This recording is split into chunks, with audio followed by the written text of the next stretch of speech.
Good evening and welcome to yet another exciting meeting of the Charlton Water and Sewer Commission. Today is July 23rd, 2018, and it's approximately 6:35 p.m. First of all, I don't see anyone here for public forum, but if there is, crawl out from under the chairs and let us know.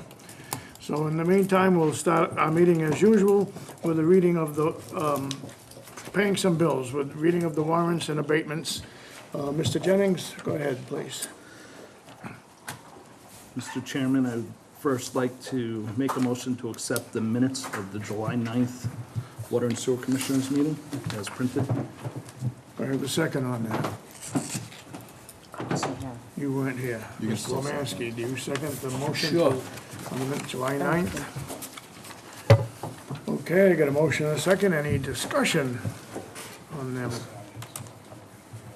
Hearing none, all those in favor, please say aye. Aye. Aye. Abstain.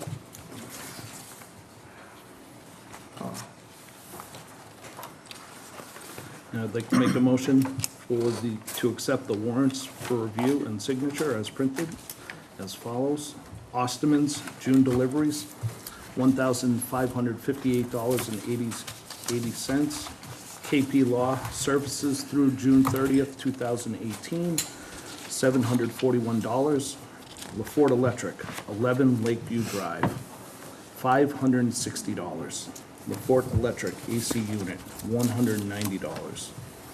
E.J. Prescott Meters, $1,107.30. W. Mason OFC Supplies, $20.76, for a total of $4,177.86.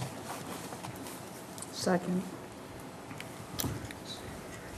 Motion and a second. Any discussion on any of these? I see none for me. Everybody's all set? All those in favor, please say aye. Aye. Aye. What else have you got for us? Make a motion to accept the abatements as printed. Senior abatements flat rate, $263.26. Senior abatements metered, $214.79, for total senior abatements of $478.05. Make a motion to accept as No read. discussion on them? No? He did make a motion, did he? Or did he? Oh, okay, I don't know. second, I assumed yes. you made a motion. Sorry. I seconded. All those in favor, please say aye. Aye. Abstain. Aye.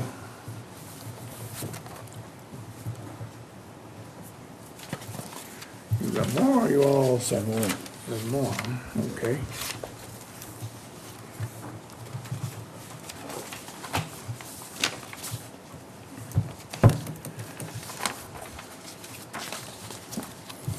And then if you want to just pass that one back to me, Rob, right here, Sure. please. Yeah, more in a minute. That's the only one that needs to sign. These are signed minutes? I signed. They're all signed. Yep. So you can have these back too, right? Have those back. Yep, they're good for you.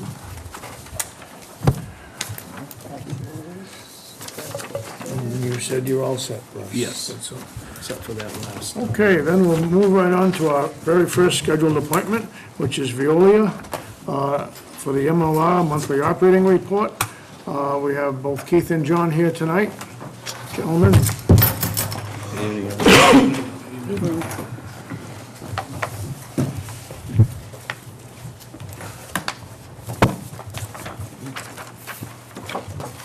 So we have June's monthly operating report. Excuse me.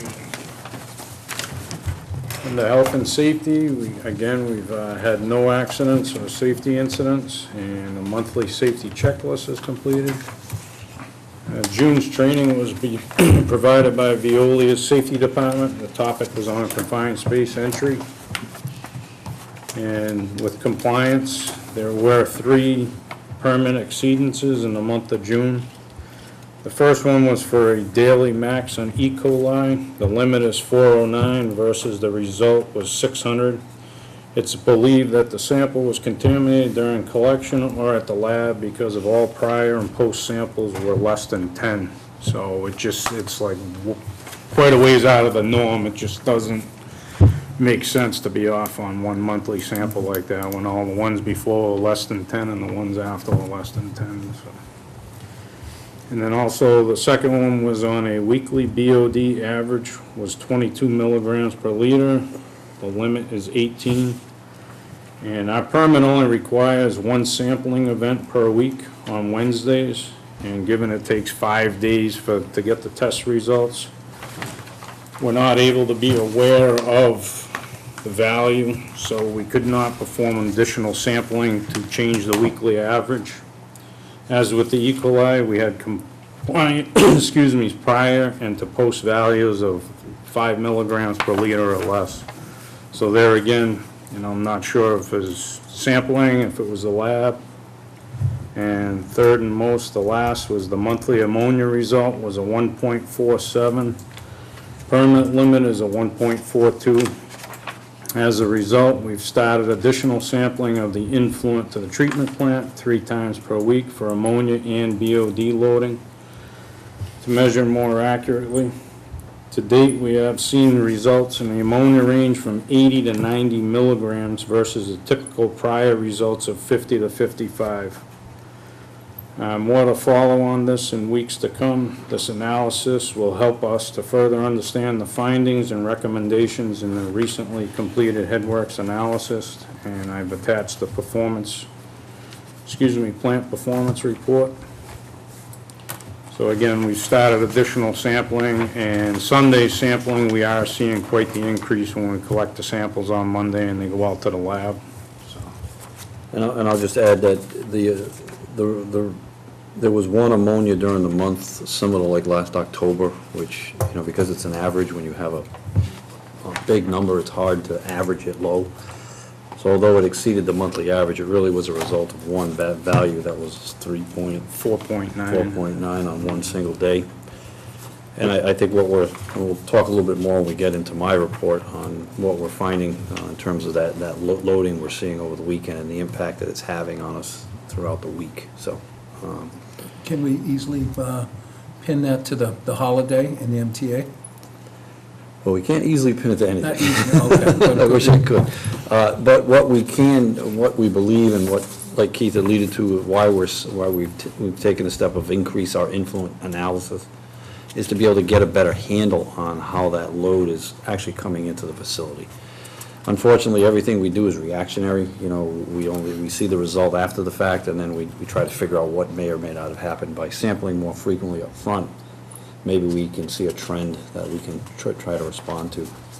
And again, not to get too far ahead of myself, in the report, there's a pretty good discussion about alkalinity and how that, which we measure in real time each day, is sort of correlating to what we're seeing on the loading. So we're honing in on what we think is at least an indication of when we have an excessive load condition, which will help us better respond to the extent that we can at the plant, whether it's through additional sampling or any other modifications we think we can make. Gotcha. So. We can't pinpoint it, but we can associate it with the higher loads from the MTA and the increased traffic, so. And under the operations and maintenance activities, all the weekly and monthly maintenance checklists were completed. Weekly full generator loads were completed. All preventative maintenance work orders were completed. The electric motors for the high core unit were ordered with a lead time of 4 to 6 weeks. We're looking to hopefully see one of the motors next week and hopefully get portions of the high core back up and running. And then all the critical alarms were tested. There was no issues with the influent high flow alarm, Headworks building, high level sump pit, and obviously we know the high core is partially in operation right now, and the EQ tank high level alarm floats. Pump station activities, all the pump station alarms were tested and the generator loads completed. The MTAs were sampled on June 6th and on June 17th. And then into our collection system activities, on 6/2 we had a grinder pump call at 130 Osgood Road for a high level alarm. All the control lights were on, the pump was pulled and inspected, no issues found. LaFleur Electric was called in to troubleshoot and found problems with the wiring at the coil The repairs were made and the system was tested okay, and this also was an upgraded system. On June 15th, we had a grinder pump call at 87 North Sturbridge Road for a power failure alarm. Restored the power, but the system would not operate. Ed LaForte was called in to troubleshoot, and it was determined the system needed to be upgraded.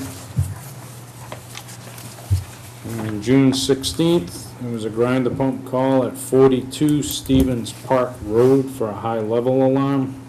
There was large amounts of grease in the wet well, preventing the float from turning the pump on. The grease was removed from the wet well, and the system was tested with no issues. Also, this is an upgraded system. On June 18th, we had a grinder pump call at 160 City Depot Road for a high-level alarm. The maintenance light was on, the system was reset and tested okay, and this is an original equipment system. On June 20th, we had a grinder pump call at 11 Lakeview Drive. It was a pump power failure alarm. We found water in the junction box. They removed the water and checked the connections in the seal, and the system was tested, and it was okay.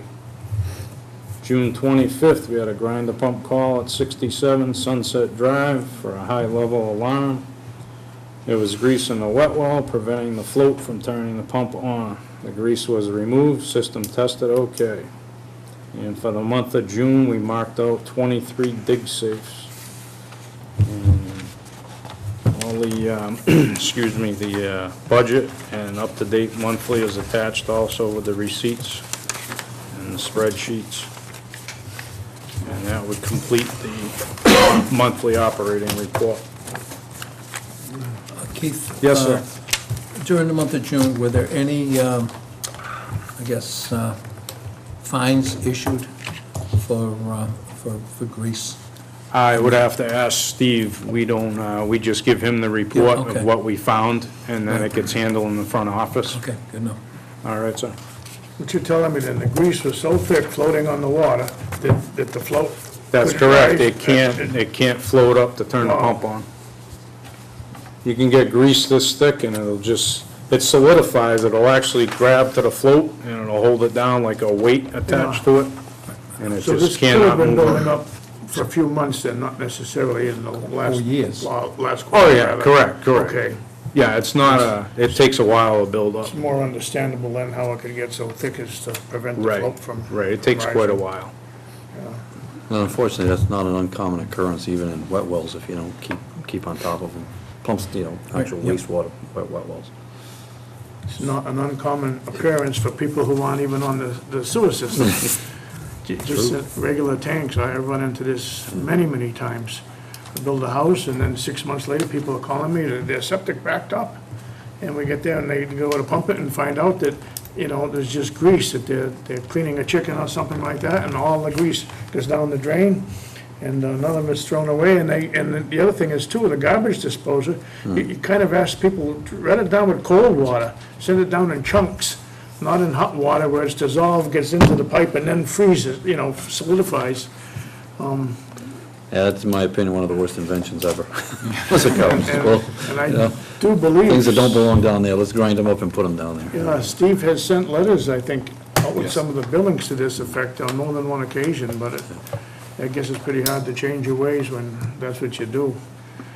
You just, You know, and now they have, soaps that, liquefy it so it flows easier, and then it always recollects someplace, typically at a pump station. Yes. So, So, Mr. Chair, we'll document this in their account, and if we find that there was other issues previously for these two accounts, we'll, I don't know if we'll issue them a fine, but we'll definitely send them a letter. We'll send them a letter regardless, saying this is your first offense, and document the account. If we find out it's a second or third offense, then we'll discuess possible yeah, I fines and what we think need to Steve do. would have that information, wouldn't he? We have one for this past quarter, which was April, May, and June, only one $100 charge. Okay. Because I believe the policy is, if it's your second time, then Yes. then it gets charged. That's what we've been following. Yeah, perfect.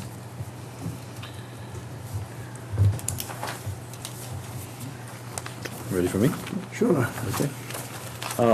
So Peter and I have been discussing. If I may. No. John, excuse me. I'm here for you. Keith, let's go Yes. back to the plant performance report as far as our numbers go. Starting with the flow, the daily average for June was 193,550. Yes. Which is below 200,000, which is, based on the time of the year, the lack of rainstorms, that's pretty much our true flow right now on a monthly average. It's close to Should be that, around yes. 200. And again, if it's, usually in the spring, it's higher Oh, yes, it is. because of I&I, Right, we were up in the 300,000. if we get some bad storms. Yep. Yeah. And actually, speaking of storms, how did the treatment plant fare? What was it, last Tuesday, Wednesday? Fine. All we did was change the set points a little on the EQ tanks, just to give Really? us a headspace, but Okay. the ground was so dry, it absorbed quite a bit of it, so it made Yeah, a difference. I tell you, a lot of water came down in a short period of Yes, time. it did. Yes, it did. So, It was coming down sideways at the treatment plant. But I yeah, will say to your point that when you have these dry flow periods, that is your true flow. I mean, we always encourage our customers to look at that data as anything beyond that is excess pumping that's not necessary. So there's your opportunity. right. John, is there any relation between warm weather and the amount of ammonia you get? I'm just thinking it's warm, you drink more, therefore you end up sending more to the sewer plant. Is that I don't know, I never thought of it that way, but Effective or yeah, not? it certainly is urea from humans, so the more they urinate at the stations, the more we're gonna see. Whether they do it more in the winter or not, I think it's more or less, they probably travel more in the summertime, probably have a lot more, I don't know the data, but the traffic is probably greater there during the summer months. That's at least what would be my expectation. But, it is definitely all urea, I mean, that's do what you we're seeing. attribute a lot of this, or most of it, or some of it to the Mass Turnpike? It's All of definitely it seems to to them, be or- the case, definitely seems to be. The majority. So, Mr. Chair, and the two readings for 5 East for ammonia for Wednesday, June 6th was 104 milligrams per liter. And on Sunday, June 17th, it was 146 milligrams per liter. Back in February and March, it was 42 and 43. So that's almost triple to some point of the strength of the waste, without much additional flow. For 6 West, June 6th was 94 milligrams per liter, and on June 17th, it was 112. And back in February and March, it was 29 and 22 milligrams per liter. So you can definitely associate the increase with one user. And especially when you look at how we're getting their discharge, where there's no EQ tank or anything there to kind of equalize the load, we're getting that full strength of that waste at one time. And if both service areas discharge at the same time, and that's the main flow of the day that's getting to the plant, I mean, and then the alkalinity goes out of whack because it's at night. I mean, I think John has a few points that we're gonna touch on to start with. I mean, by no means do we have answers, but I think we have some good starting points and some good information to put in front of you, and then John and I can spend some time and put some more legwork into it and really try and get some good ideas and hopefully some solutions to put in front of you guys to help with this. But again, you can't pinpoint it, but you can definitely associate it with one or two users, so. And you say the volume wasn't that different then? No, so, I mean, the volume, I guess it did increase. In March, it was 644,000 gallons for 2 weeks, and in May and June, it was 724 and 720. It's not much difference. So not big enough, no, to associate. And again, the more gallons with the higher strength of waste, it's just that many more pounds of ammonia that we have to be able to treat. And it's a biological system, so it doesn't have the ability to, respond as quick as if it were a constant load over time, the biology could be adapted, but because, it's this and all of a sudden it sees that, it just kind of can handle what it can, and then it passes whatever it can through. And that's what we're seeing, particularly on the weekend. All right, Keith, thank you. Yes. Thank you. Oh, you're welcome. I guess move on. All right, well, thank you. So in your packet, there's a letter from John that talks about, there's 9 points he makes that references the Headworks analysis that was done, and that's the second item under tab, or the first item under tab 4. So the commission, at our recommendation, or at least partial recommendation, authorized a headworks loading study to be conducted at the plant by the design engineer. And the intent was to really get a handle on what we're seeing for loading, and then what opportunities we could do at the treatment plant to try to help address some of that. And the primary driver was back in October. We had a similar excursion for ammonia. At the time, we had 7 out of 8 RBCs online. That's kind of the way we inherited the operation. We had then since put the eighth one on, but that basically meant everything we had available to us was online and functional. So with that being in mind, the commission authorized that study. The study was completed. We had a few workshops during the study, and then once the study had been completed, we met with the engineers and kind of had a workshop as well where we discussed the findings of the report. And then I just felt it would be helpful if I kind of weighed in on kind of my takeaways from the report. There's a summary in the report that everyone can read, you know, and Ty and Bond did a pretty good job of summarizing all that, but I just thought it would be helpful if I just weighed in on what I thought the highlights in the report were. And that's really the intent of my letter to the commission. So with your indulgence, I'll just go through those points, and it helped just to, you know, open up a dialogue.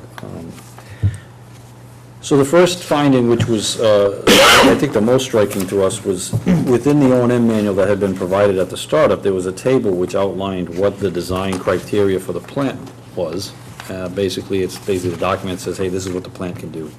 And we found right up front from Ty and Bond's report that table wasn't correct. That for some reason, the table that was in the O&M manual didn't match what they had on their design criteria. So there's it's a big discrepancy. I mean, it wasn't just a little decimal here or there. It was pretty significant, particularly with ammonia. And their design model had the plant being able to handle much more ammonia than the table that was in the O&M manual. So back when we were evaluating, you know, Treehouse and a few other things, we were basically working off of information that wasn't correct. We've asked Ty and Bond to provide us with an updated, you know, table that we can insert into the O&M manual.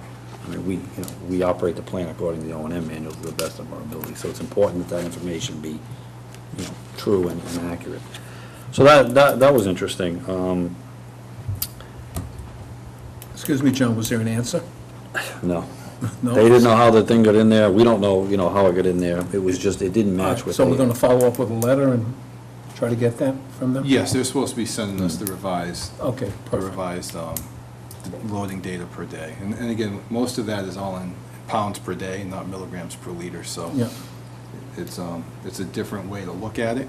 And I think might have been, the numbers we have might be pre-upgrade in 2008, 2009, and the numbers they have might be after that, and they might not have just updated the one page. I mean, the operating manual is like a 3-inch, Sure. 3-ring binder, and they might not have just switched that one page out, so. Again, we went back and forth a little bit saying that they're not correct, and they came back and said, well, I think luckily they were the ones that did the original upgrade, so they can say, no, this is how we designed it, this is what we think it should be, and they stayed persistent that those are the correct numbers, so. We asked them to go back and confirm. And they did. verified it by, and again, if you read the Headworks analysis, it's 45 pages and pretty technical stuff that kind of explains how they came to the decisions they did, so. We're definitely expecting that from them. But Right. the Headworks analysis itself gives us the daily loadings that they designed it for. Yeah, in fact, if you look in the Headworks report, there's a table, and it shows what the real design is, what the O&M manual said it was, and then the difference. So they kind of outlined it for us there. I mean, we could certainly insert that document if we Okay, wanted, sure, but sure, yeah. I just felt to have a table that's accurate, so. The second item of interest was, we initially did some analysis on the EQ tanks, which are really acting as a modified bioreactor. We basically take, we call it mixed liquor, but bacteria, and we aerate it in that EQ tank, and that provides a certain level of treatment. We had initially thought that maybe that would be an area that we'd want to focus on trying to improve, trying to get more out of, maximize that. And the report came back saying there's really not much more you can do as far as treatment's concerned in those tanks. There are some mechanical improvements you could make and need to make, specifically with the diffusers at the bottom and some cleaning, and some slight recommendations. There's another bullet about how we operate the EQ tanks.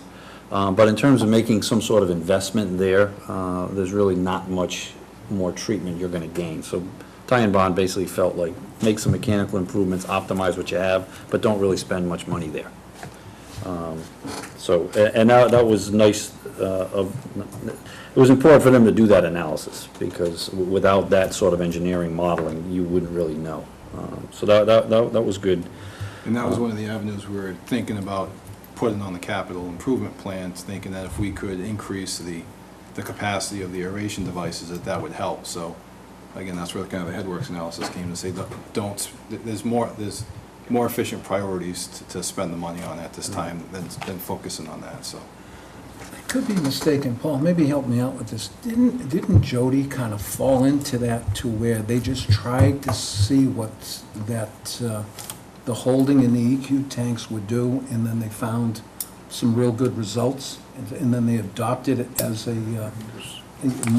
daily, weekly, monthly process? Do you recall that? Yeah, I thought it. Definitely in the literature we've read and reviewed, that was a Wooden and Curran process. They came up with it, yeah. Right, but then I think it became memorialized in the upgrade. Oh, yeah, exactly, yeah. So they definitely saw that as an opportunity to get some treatment. We've done some analysis to measure the level of treatment, and it's fairly significant. I mean, we're getting some removal there. Without it, we'd be in a lot worse condition than we are now. But the thought was then, okay, well, if this really worked, how much can we drive it? You know, how much more can we get out of it? And the results came back, not Okay. much more, not worth the investment. Spend the money somewhere else. Moving on to bullet 3, you know, the report basically confirms what I think we all know, that if we had 10 RBCs in operation, that would give you the maximum amount of treatment. And the design of the plant actually is for 10. When you look at the design load, it's for 10 RBCs in operation. Right now, we only run 8. Prior to, I think, 2009, it was only 6. And then there's some tables in the report which show kind of what 6 can do, what 8 can do, what 10 can do. I would just caution everyone to understand that that's a model. So although it's pretty close and engineers rely on it very heavily, there's also the real world, which isn't really something that's modeled perfectly inside of an engineering program. And you take into things like, you know, flow and loading changes, you know, things that aren't static, that a model would make static.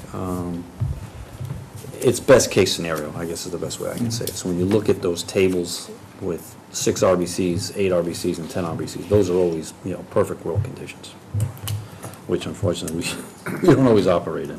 John, we talked about repairing the 2 RBCs that are down. Are they the same size? Well, let me put it a little differently. Do they have the same footprint as the newer ones? That's a good question. I don't know about footprint. I believe they're a little It's- bit, they're close. They're a little Yeah, bit bigger, I I think. think they're a little bigger, but they fit on the same footprint basically within reason. It's Yeah, better, Probably within I guess, in 5%. terms of Yeah. working with something.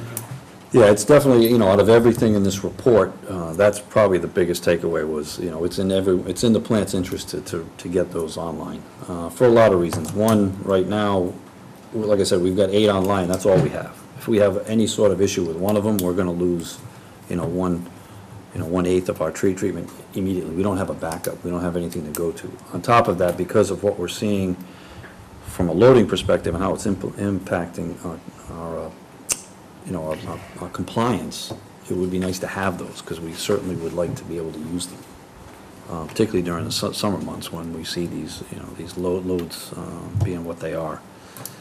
So for a lot of reasons, you know, there's maintenance that needs to be done on these RBCs, and, you know, we're gonna have to take one off to do the maintenance and sequence that. And, you know, RBCs just by nature are a device that takes time to develop. It's a film that grows over time. When we put 8 online, it took well over 2 months you're right. before we started to really see the treatment, you know, starting to happen. So anyway, it's not a switch, you know, it takes time, and not having any redundancy is never a good thing. I remember when the plant had to hit, when we lost all of our bacteria growth in the RBCs. Sure. What they did was, they borrowed seeds from neighboring plants just to reseed it and get it up and running. Yeah, that's the way we do it, absolutely. Yeah. Now, tell me, the major concern here in the summer is it ammonia? It's ammonia Is it nitrate? compliance, yes, It's ammonia, yeah. okay. The limit decreases for the summer months. I mean, The we- limit, Our according to limit. our permit. Yes. Right. Decreases, so it makes it tougher. And for To us, me, I think, especially with the increased load that we see. The increased with the load, so it's decreased a limit, double whammy. Yes. Yeah, Yeah. and we, you know, like I said, it's unfortunate we didn't make ammonia, and we missed it by .05 milligrams per liter, which is, you know, very, very close, still, you know, still missed it. But it just shows that, you know, the condition we faced with in October still exists in June. Now, one of the things that helps us is as water temperature increases, the rate at which you nitrify ammonia increases. For every 10 degrees C, or, you know, your rate of treatment doubles. So you get that working for us. As the water gets warmer, the bugs work better. And as they Really? get- yeah, and as it gets colder, they slow down. That's just a function of the type of bacteria they are. should we be adding heat to the water? Well, I've run plants where we have incinerators, which send the scrubber water back to the plant, so they run warm all year, and yeah, the nitrification just runs right through the wintertime There you without go. issue. It's not an Like efficient that. way to do it, I can assure you, heat and water is very expensive. Yeah, not unless you're burning something that Yeah, can make exactly, energy if you're somewhere. using it as a byproduct. Yeah, So, Mr. Chair, while we're talking about the RBCs, I was talking with John earlier about, again, I tried to walk around and identify what the issue was, because I kept hearing about they were leaking and they were leaking. And I revisited the estimate that Keith got from one of the suppliers back, I think it was a year and a half ago now, for $550,000 or $600,000 to replace both of them completely. In talking to John, maybe if you guys would authorize John to spend a little bit of manpower from Veolia, and again, it's tough to try and have Keith do it, because he's trying to operate the plant. If Veolia has a couple extra guys, or, you know, a mechanical department that can come in, fill the RBCs one at a time, identify what the issue is, and see if we can come up with a solution to repair what's there instead of replace, and at least get them back online that way, so that we can start using them for a lot less money than trying to replace them at $550,000 or $600,000, so. Yeah, there may be an opportunity, and Peter brought up an excellent point, that perhaps what's not working well on one might be working well on the other, and there might be an opportunity to kind of, you know, create one out of two. At least that, again, is further ahead than we are now. There is provisions in the contract for us to do that sort of thing. I mean, we contemplated that, so if you want, I can, you know, take a look at it. There's not very many moving parts to the RBC. No, no, I mean, you got a couple bearings, right? and you got a motor drive and a motor, chain, yeah. and then you've got metal, a metal tank, which I know it was said that it was leaking. Do we know that for a fact, Peter? I walked around it today with Steve, and he pointed out a few areas where you can see the paint is bubbled, and you can kind of see some staining where they may have been leaking, and it's like any metal, when you weld it, you create a weak spot in the metal that is easier to deteriorate than the rest of it, so I think if we were to, it seems like it's one rolled piece the entire length, so it's a, you know, it's a semicircle, it's a big bowl, and the media just rotates inside of it, so the technology hasn't changed. So to put new RBCs there, you're not gonna get any increased technology per se. So if we can, again, have some people come in and fill them and operate them and let us know what's working, you know, make sure that the drive gears are working correctly, the bearings are still good, the media is not disintegrating, and then see where the tubs are leaking and see if we can find a creative way to repair them and get them back online sooner than later, for hopefully a lot less money. Liquid rubber that they cut the boat in half with. We're not flex sealing anything.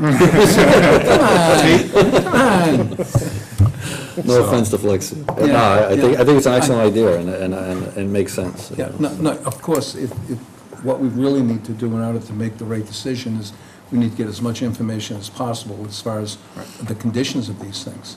I think the only way to do that is, we might have to spend a little bit of money to have, again, Veolia's people come in and do that research for us. Because I don't, again, to see how Keith is busy running the plant every day, he doesn't have time to take that time and spend a week on one RBC to truly go through it, so. And John, you have the people who Yeah, have the oh, yeah. knowledge to be able to give us a report and a, I guess even put together a budget. Yeah, in fact, the same individuals that did all the EQ pump work for us, they did that on behalf of the I guess commission. If they- you recall, we tested them, we measured how much they could I run, guess, inspected them. I think what we'd be looking for is a scope of work. That's what we'd be looking for. Yep. And have you ever seen those lined with stainless steel? I haven't, but, you know, there's so many different types of coatings nowadays, from epoxies on down to, you know, this hard plastic material. There's two baffles that are welded into place, kind of a third and a third, that's split, I believe, in the thirds. And then the end cap is welded the entire seam. So there's not enough room to, even if you could manipulate a stainless steel liner into it, to weld that entire seam with the media in place. No, that, it would seem to me, I'm just using common sense. Somehow, some way, you would have to disconnect the Dodge Baron, which is huge, okay, and then lift that whole thing up 3, 4, 5 feet, 6 feet, because you certainly have the height, and be able to secure it so it's not gonna fall on anybody. And I think that's how you really take a hard look at it and say, all right, how do we fix this? Now, I was hoping we could identify and fix them from the outside. Yeah, well, you're gonna have to be about this big to get underneath it. No, again, depending where they're leaking. Okay. Again, it doesn't seem like they should be leaking on the bottom. There's daylight between the bottom of the tank and the cement. You see, the So it plate- seems where the half circle is welded to the end plate Right. is where the weak spots started because of Yeah. the weld. Yeah. So if we can identify those and work on them from the outside and weld some type of plate there versus doing it from the inside, we can kind of get the same result. It won't be as clean or as nice, but I think it'll be a lot more cost effective for what we're trying to do. If that's what the only spot we identify where the problems are. Right. But, again, that's why I think if we can, I mean, I think in the past, it's been $2,500 is where you guys have set your limit for what type of work can be approved from the office.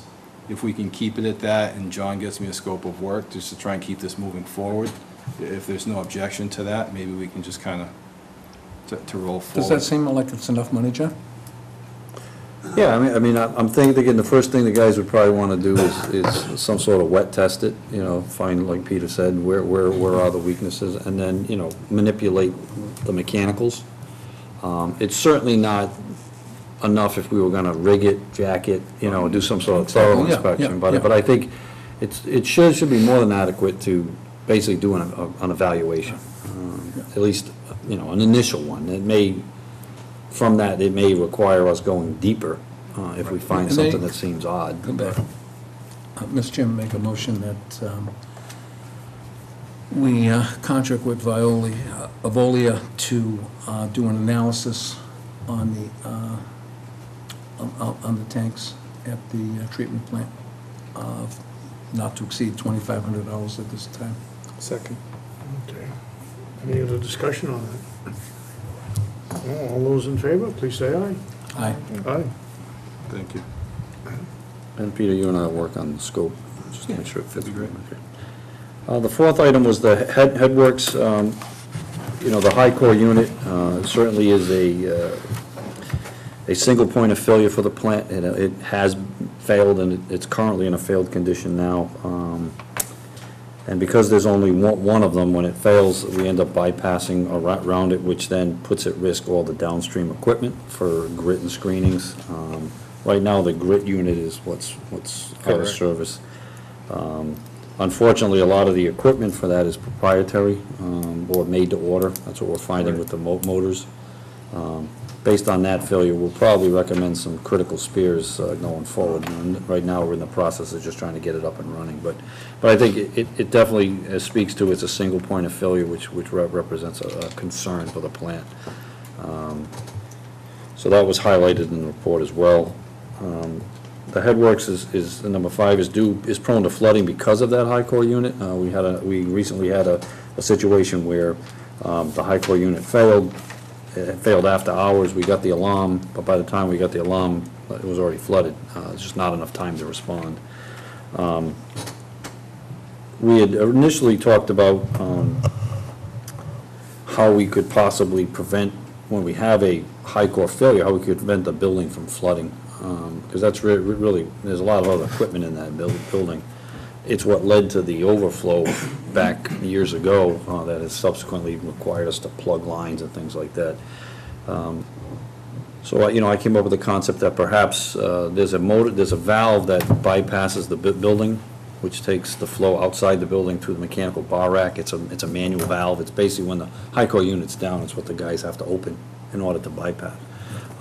Might be a relatively inexpensive modification to put that on a motorized valve with some sort of float control. So if the high core unit goes down, the water level overflows and builds up, it triggers that motorized valve to automatically open and send it around, so an operator is not needed to make that happen if it happens at any time we're not, on staff.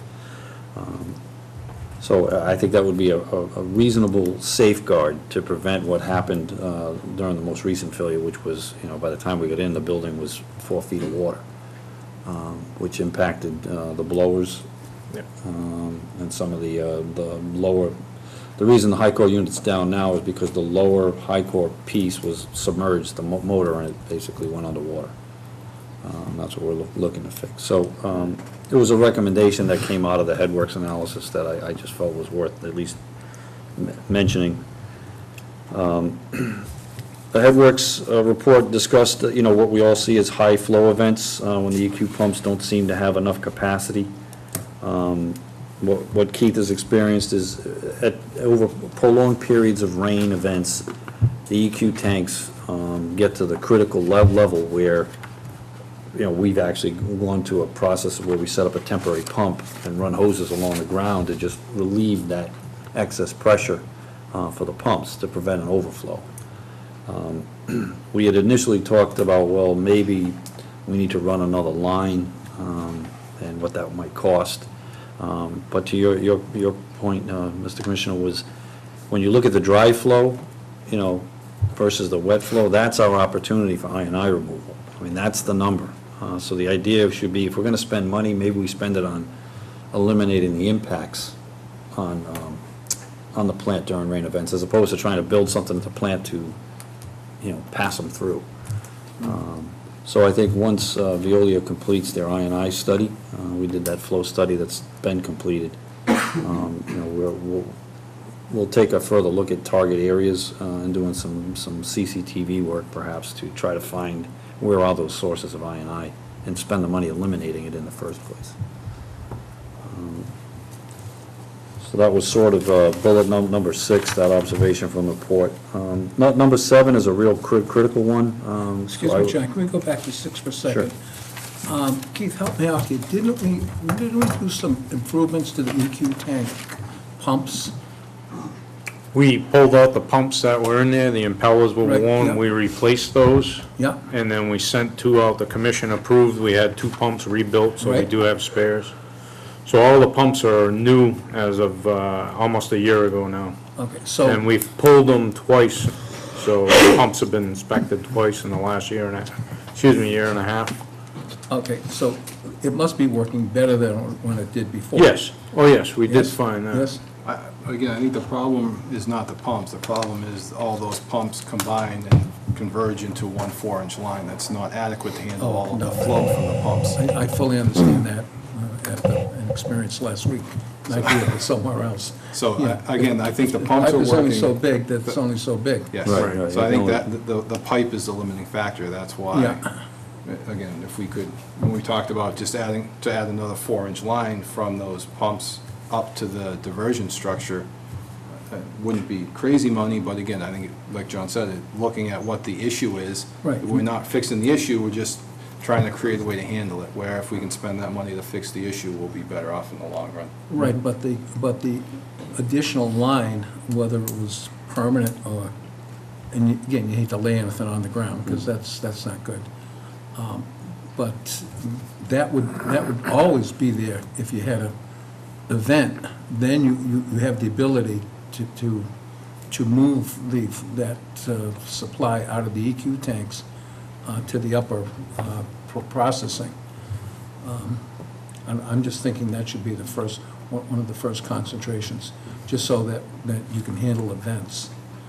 And then always, I'd love to be able to say we're gonna nail the I&I, but I'm a believer, it's not gonna happen until we have an event and everyone puts on their boots and rain gear and pop covers while it's going on. But to your point, John, of your company doing this work, that should give us a pretty good idea of where we need to pop the covers to determine where this is coming from. Yeah, and we popped every manhole. As part of the study, we looked inside every manhole. Any surprises? Yeah, there was a couple on the one up in Route 20. I didn't do it, my I&I. Yeah. Really, I don't want to preempt the report, but we didn't find everything we thought we would find, but we did find a couple zones where the I&I seems to be the highest, so I think the next step is to dig deeper into that. We found a lot that wasn't identified, I believe. I think the system's bigger than we thought it was. Oh, really? That's what Paul kept saying, is the system's a lot bigger than he thought it was. And that's not surprising, believe it or not. In most communities where we do this mapping, they're surprised. I can tell you that in one Surprised. community, the system was twice as big as it was mapped to be. So it went from 99 miles to 180 miles. But the goal back in the early 80s and 90s, wasn't it to replace the entire system in the city? Where the original system was? And at some point in time, then it was totally replaced. And we were supposed to be on new infrastructure. I don't know. I can't tell you, as a result of our work, you'll have a completed map. Okay. You'll know exactly what's there, which direction it flows, and Yep. and where we think some of the hotspots might be. And then further, further work to follow. So you're saying we may have more customers than we know? More pipes, certainly More more pipes, okay. assets. I don't Yeah. know about customers. Okay. I think the customers are probably all identified. I just think the number of assets Okay, you all have right. is. But if it's a load of I&I, it's not an asset. Well, it's not a Yeah. customer. Yeah, You're treating that for free. yeah. Thank you. So seven, and I'll try to move along. I know I'm being long here. Sorry for interrupting. No, this is all healthy, this is good stuff. So one of the key parameters for treating ammonia, and one of the major players is alkalinity. And alkalinity is the water's ability to buffer changes in pH. And what happens is when we remove ammonia, we eat alkalinity up, so the water can't handle, pH becomes a problem.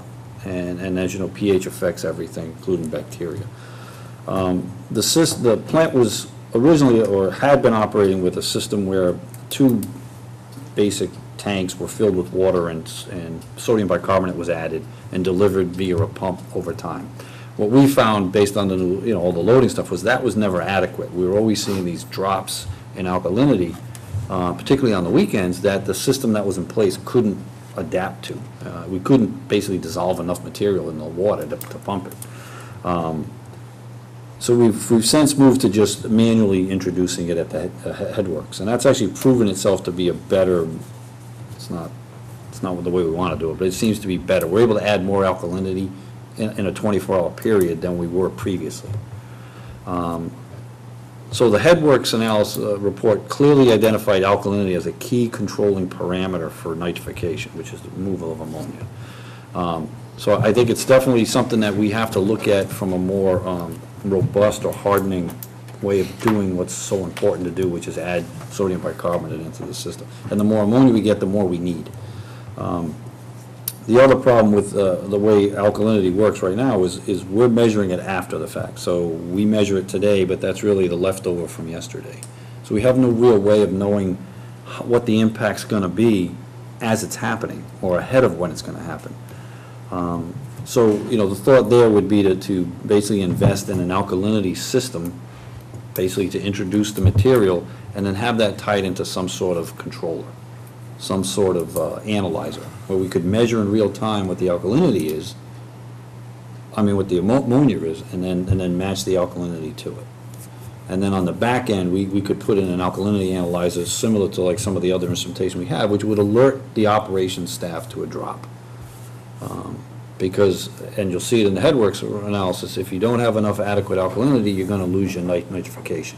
And that could be part of what's happening on the weekends, is there's ammonia load comes in, it eats up all the alkalinity, because that's all we've been able to add, and the nitrification slows down, and then we get ammonia bleed through. But that's all speculation until you measure it the next day. Alkalinity, if, as far as when it's coming in, right at the headworks, if we did a pH test right there, what would that do for us? pH doesn't give you alkalinity. You would need to measure, well, what we're It tells seeing you is the the. alkalinity though, doesn't the pH? Alkalinity is the amount of, it's related to the calcium carbonate level found in water. Okay. It affects pH, and pH is affected by it, but it's easy to get confused. pH and alkalinity, they mirror each other very closely, but they're two different animals. Really think of alkalinity as the water's ability to not let the pH change. You gotta overcome the alkalinity in order to get the pH to change, because alkalinity is your buffer. When you don't want pH to change, you add a lot of alkalinity, so it takes either a lot of acid to drive it down.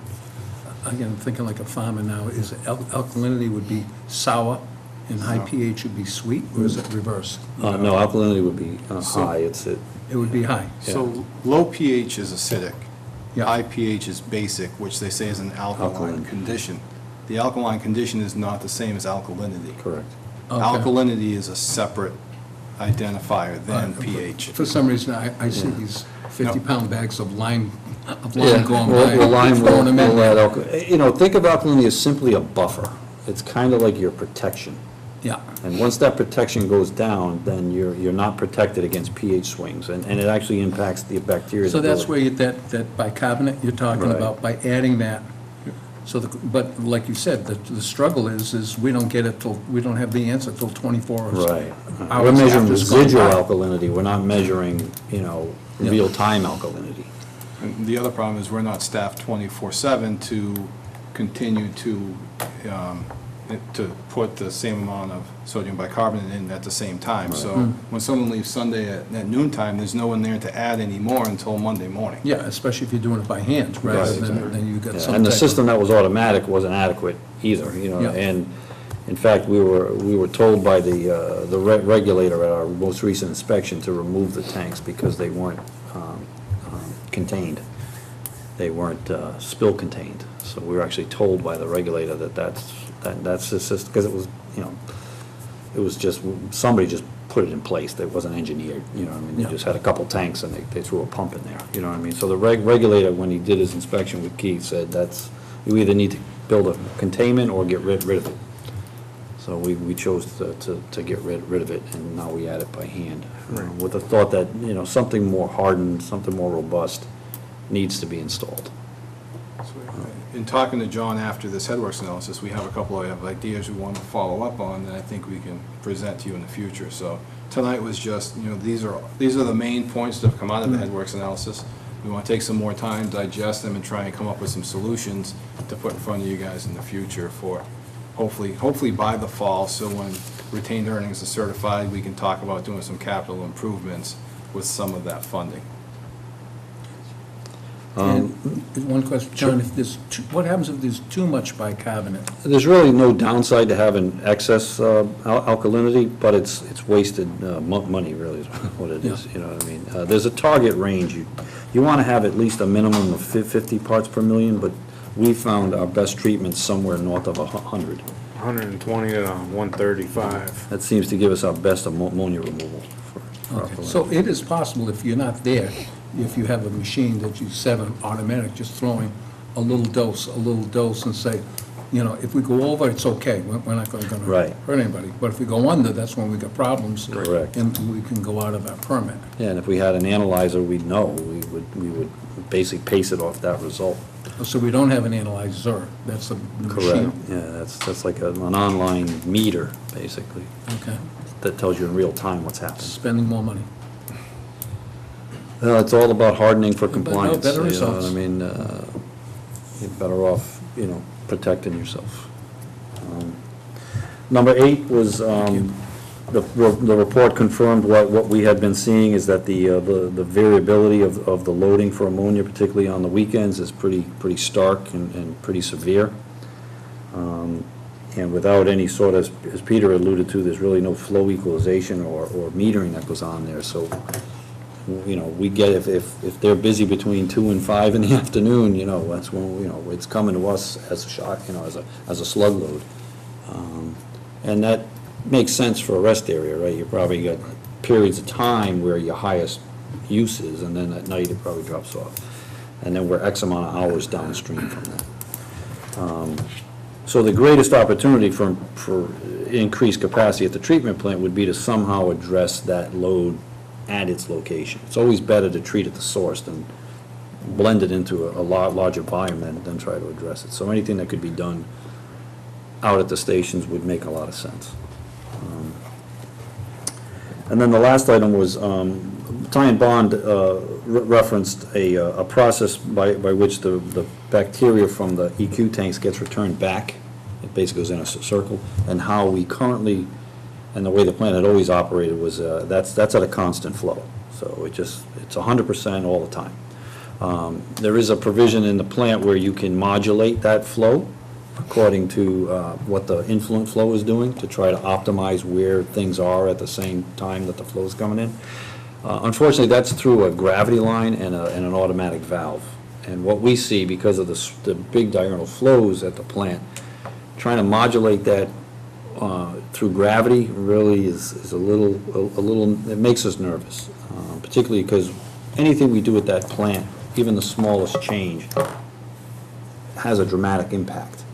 You know, if Keith changes the EQ tank's height by 1 foot, and goes from a set point of 4 feet to 3 feet, it wreaks havoc on the whole treatment plant, believe it or not. So everything we do has to be done very, very slowly, and allowing that valve to modulate, particularly gravity, and, you know, I think lends itself to a problem. So I think if the model says there's an opportunity to improve treatment slightly by modulating your return rate, then I think an investment in some sort of pump would make sense. Something you could physically control as opposed to allowing gravity, which is all based on height of the clarifiers, to control that.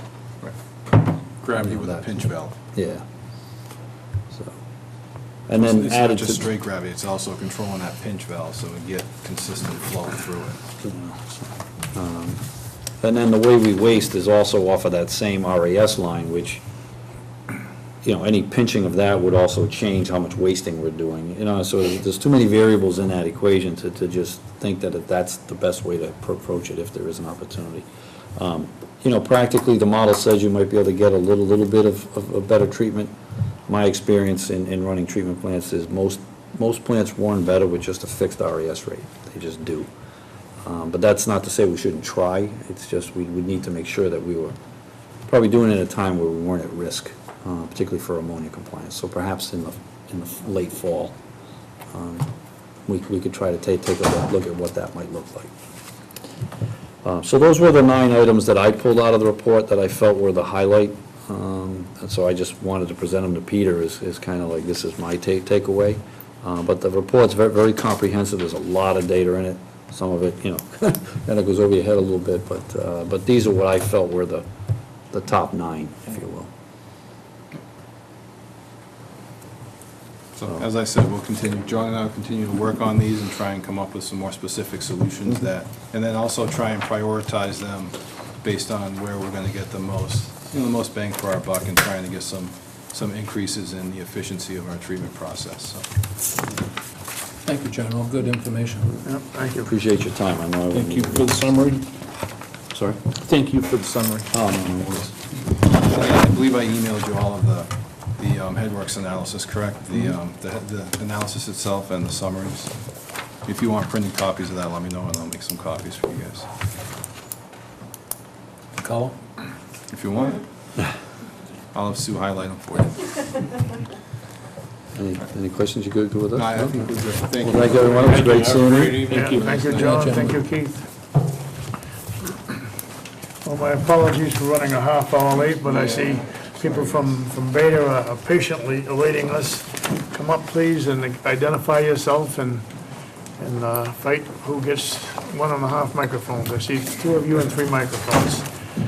Probably each of you get one closer to yourself, yeah. Got it. Good evening, I'm Bob Mackey with Beta Group. And I'm Kendra Martin with Beta Group. So we're here this evening to talk primarily about the water master plan. We've finalized the report for you, and Kendra is going to discuss the plan a little bit, and then, Peter, if you want us to talk a little bit about the well, we could do that after. It's up to Yeah, I you. think that'd be great. Okay. Thank you. So the body of the report itself is very similar to the draft that we had before. Peter had a few comments that we incorporated in there, but nothing drastically changed with that.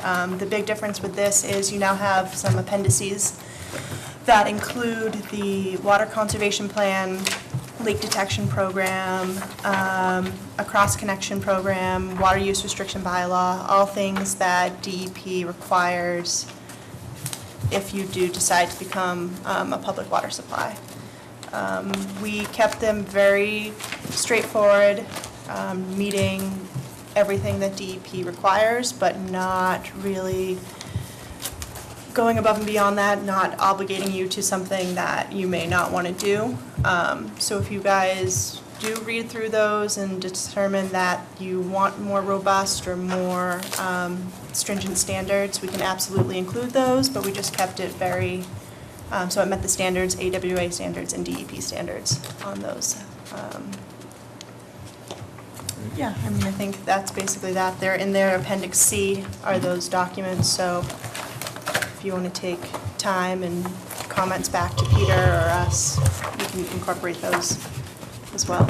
And again, as Kendra said, those are the important programs that we need to have to be ready to put in place if we decide to go consecutive. Because once the water rate analysis is done, and if it's cost efficient for us to go consecutive and it's in our best interest, that just opens the door to the next step, and then starting the process to apply to DEP to approve that we can function as our own separate water department and operate both financially and also conservatively with all of these programs. So now that this is done, I believe with these programs, if we move forward and decide to enact them or put them in as bylaws or whatever we have to do, we can then work with the DEP to continue that process and keep moving forward with becoming consecutive. So it's nice to see this done and just be one step closer and have that ready to go.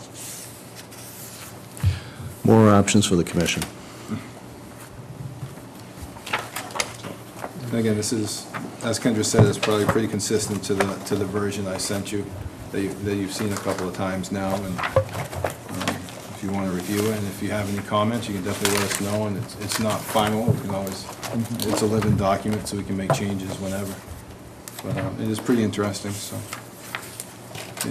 That's a good point, Peter, because it actually is a living document, and it will be for, if you become your own water department, it'll still be living, because you'll be changing those policies as time goes on, as regulations change, as the culture of the town changes. So, it's a good point. Thank you. Is there cash flow analysis in here? No. No. No cash flow analysis? No, that would be part of your rate study. Part of That the would take rate care of that, study. Right. Okay.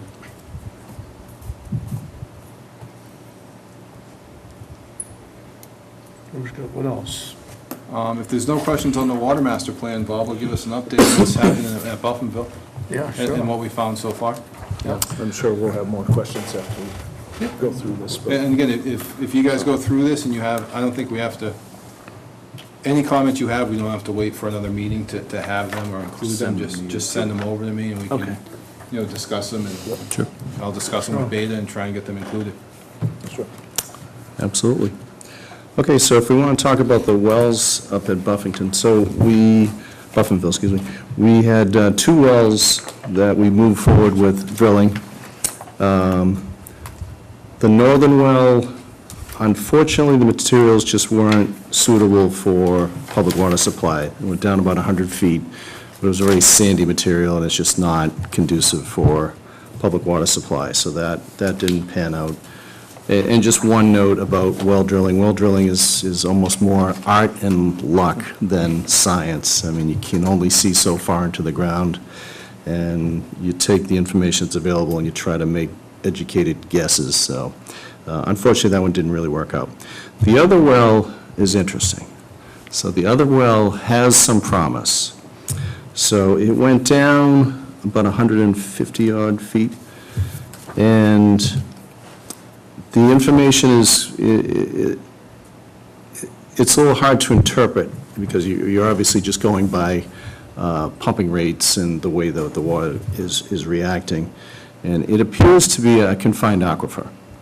So that means that there is some sort of a confining layer. I'm not exactly sure how far down, but probably about 100 feet down.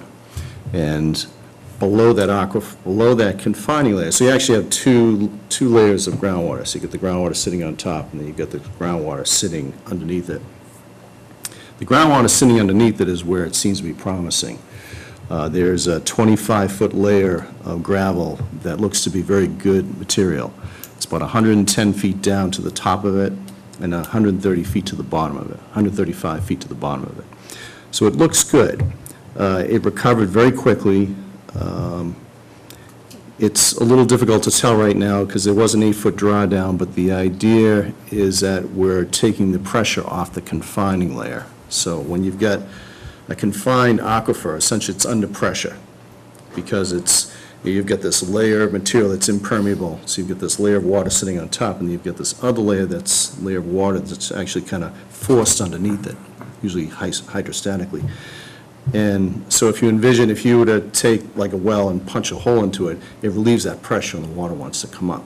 So as you're pumping, it takes that pressure off. So it's a little hard to interpret exactly what's going on with this size well. It's only a 3-inch well. So I guess the bottom line is it seems to have some promise. Peter Newton, who's our hydrologist, he's actually on vacation this week, otherwise he probably would have been here to fill you in a little bit better, but he needs to kind of crunch the numbers a little bit more to give a better sense of what we think the projected flow rate will be. But I guess the one thing that the board will have to consider, you don't have to make a decision tonight, obviously, but the next step would be to go and drill a larger well and do a more long-term pumping rate to see what we're really getting out of that well. There's some risk because we could go down, put the well in, and find we get 10 gallons a minute, and it's really kind of a bust. We may go in and find it could be 500 gallons a minute.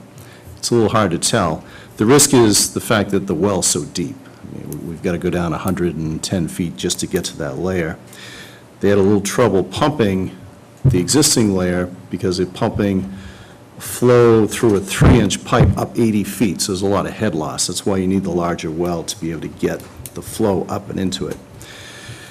So there is a little bit of risk. It seems promising. I guess the thing that is kind of working in your favor a little bit is the money that you're getting from DEP, the grant money.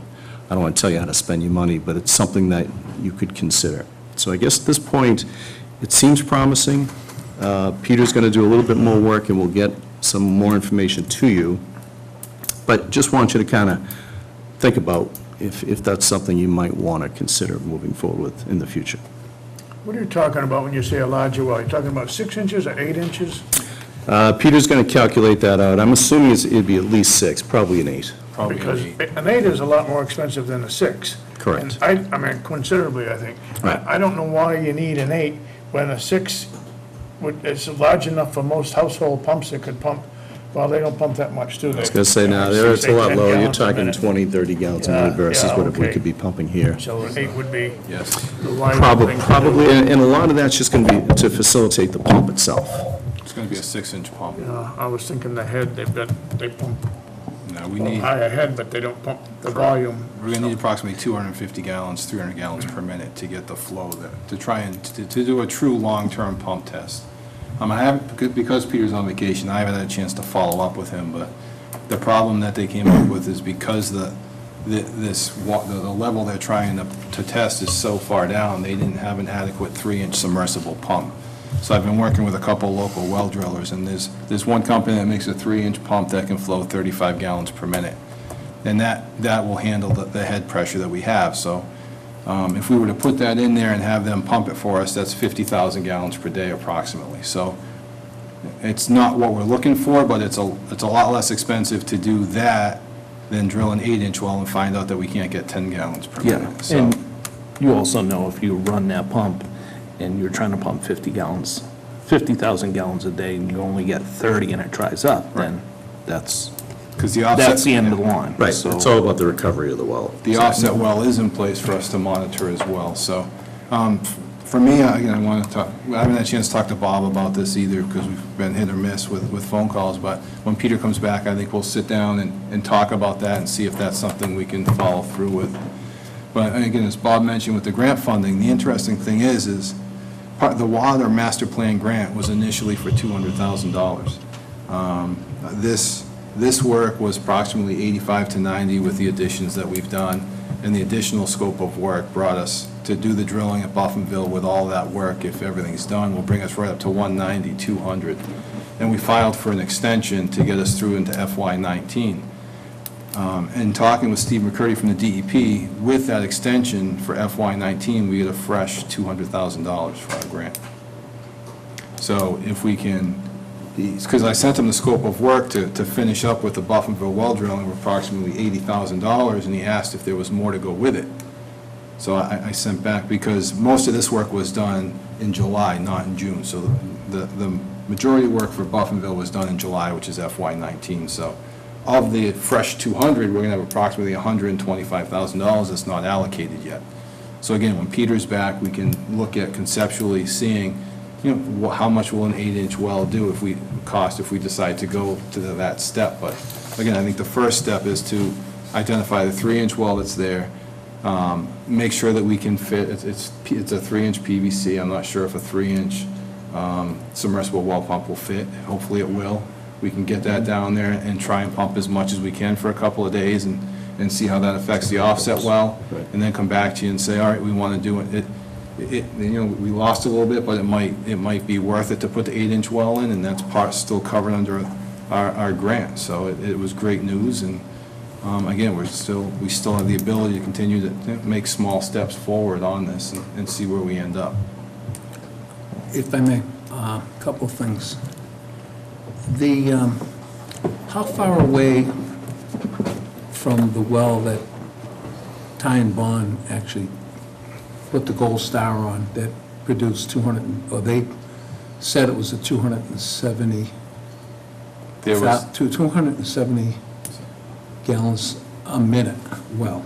There were two wells. One was on the, I guess that'd be the northerly side, just off of, that's AF Putnam Road, correct? Okay, yeah, Right there near the causeway that produced 270,000 gallons per day. okay. There was another well on the easterly side near the end of the causeway, which is kind of where we were drilling. But the 400-foot radius was inside, Right. the pipeline was inside of the 400-foot What radius. value was put on that one? 370,000 gallons per day. 370, so that's the one that you're close to. Well, the northerly well is probably 300 feet from that one. And that one So was It's like 35, across the street, but across the pond. no, it's on the same side of the pond. Oh, really? We're on, yes, you can. Just Oh, outside right. of the flood zone. But it's in the floodplain. It's above flood inundation level, so you're Okay. looking down on it. But that was the well that was 35 feet to groundwater, 95 feet to refusal, and there was limited gravel, so it was all clay and fine silt, so it wouldn't flow water. So the southerly well, which is probably 1,000 feet away, kind of southwest, is the one where, unfortunately, for some strange reason, it's 75 feet to groundwater. And then at about 110 feet, they were surprised, because, again, we left one day, at the end of the day, the well drill said, they were probably about 100 feet or 90 feet, so this is, it's a waste of time. It's consistently just clay and silt, and they Yeah, come in yeah. a layer, it's like actual clay that you can buy in the Right. store, that's Yeah. how tight it is. He says it's just gonna be more the same, and then the next day, they continue to drill at 110 feet, they hit some gravel, and they chased that all the way to 135 feet of refusal, so don't know how big that confined space is. I guess it's up on a pretty big area. We could do some other test wells to keep, and poke around a little bit to see how big we can spread out and continue to find that gravel.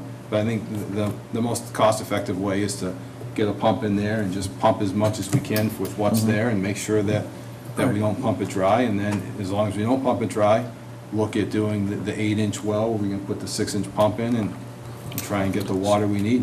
So how far away is that source? No, I'm calling it number 2.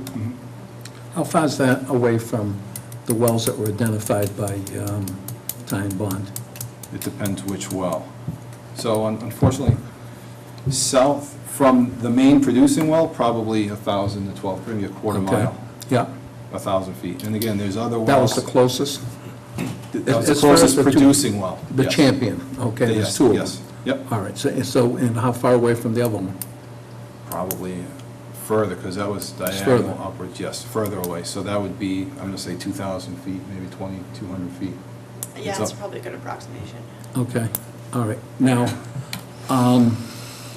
So this is halfway between the spillway and probably the gravel pit. okay, but the key thing is, it's out of the floodplain.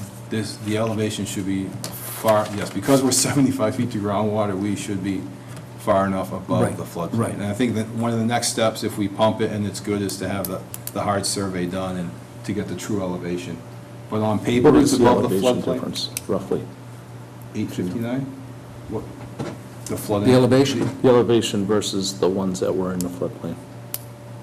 I don't know what the It's close elevation of by. the ones in the floodplain was. Okay. Because again, that was back in 2006, 2007, so I'm not sure, I guess, what their depth to groundwater was. And because they were so low to the water, they probably hit groundwater at 10 feet. so But they much could shoot- closer, right. They could just We're a use a lot higher. centrifugal Yeah. pump and pump from the surface and draw it up and pump as much as they could. Because that was my next question, is when they did that testing, what size hole did they drill? They drilled the two, I believe those were. Those are 2.5, those were- weren't they? Yeah, 2.5-inch test wells. And And then- again, they were able to use a surface centrifugal pump because Because- the water level was so much closer, because they were closer to the, The actual static That's what it level is. of We're probably of the 40 feet higher. source. yeah. And now, Peter, you witnessed, Yeah, I know that property rises up quite a bit over there. So I mean, the Static level's about the same, but we're much higher. It's a steep walk from the water level up to where we Yeah. drilled. It's really nice. now, where you were drilling, the overburden, it's not like drilling an artesian well, because you're not in the rock. You're just into dirt and small rocks. Correct, but it's a process. Because what they did Is it was, because of the size of the machine? no, it's a process because they were taking 10-foot cores and taking the Okay. core out and actually Okay. getting a full sample to see what Okay. was there. So they Okay, drilled, gotcha. They lay it out. they hammered down a 6-inch outer casing, and then they drilled down with a 3-inch inner casing. And every time they went down 10 more feet, they had to strip out the entire 3-inch casing to get that initial 10-foot core. So for the first 30, 40 feet, it's not bad, but when you're down at 100 feet and you're going 100 feet of casing every time and stripping out 100 feet of casing to get a 10-foot sample, Okay, it takes time. So right now, there's casing there. What they did was they stripped out the 6-inch, they stripped out the steel 3-inch and put PVC 3-inch in its place. Okay. And there's probably a 1 stick of 6-inch casing around it to protect the PVC. Are they going to leave that there? That's left there, yes. Okay. That well is in place. I believe they set the screen at 110 to 120 feet, so that when we put a pump in there, that's where where you're we're drawing. going to be drawing the water from, is way down bottom. Okay, even though the bottom's at 130, the bottom of the pump will be set about 10 feet above Yeah, that? usually you set above it, right. Okay, so the value of doing this lesser pump test, and when I say it's lesser, is you're not going to go over 50 Correct. gallons a minute, Yeah.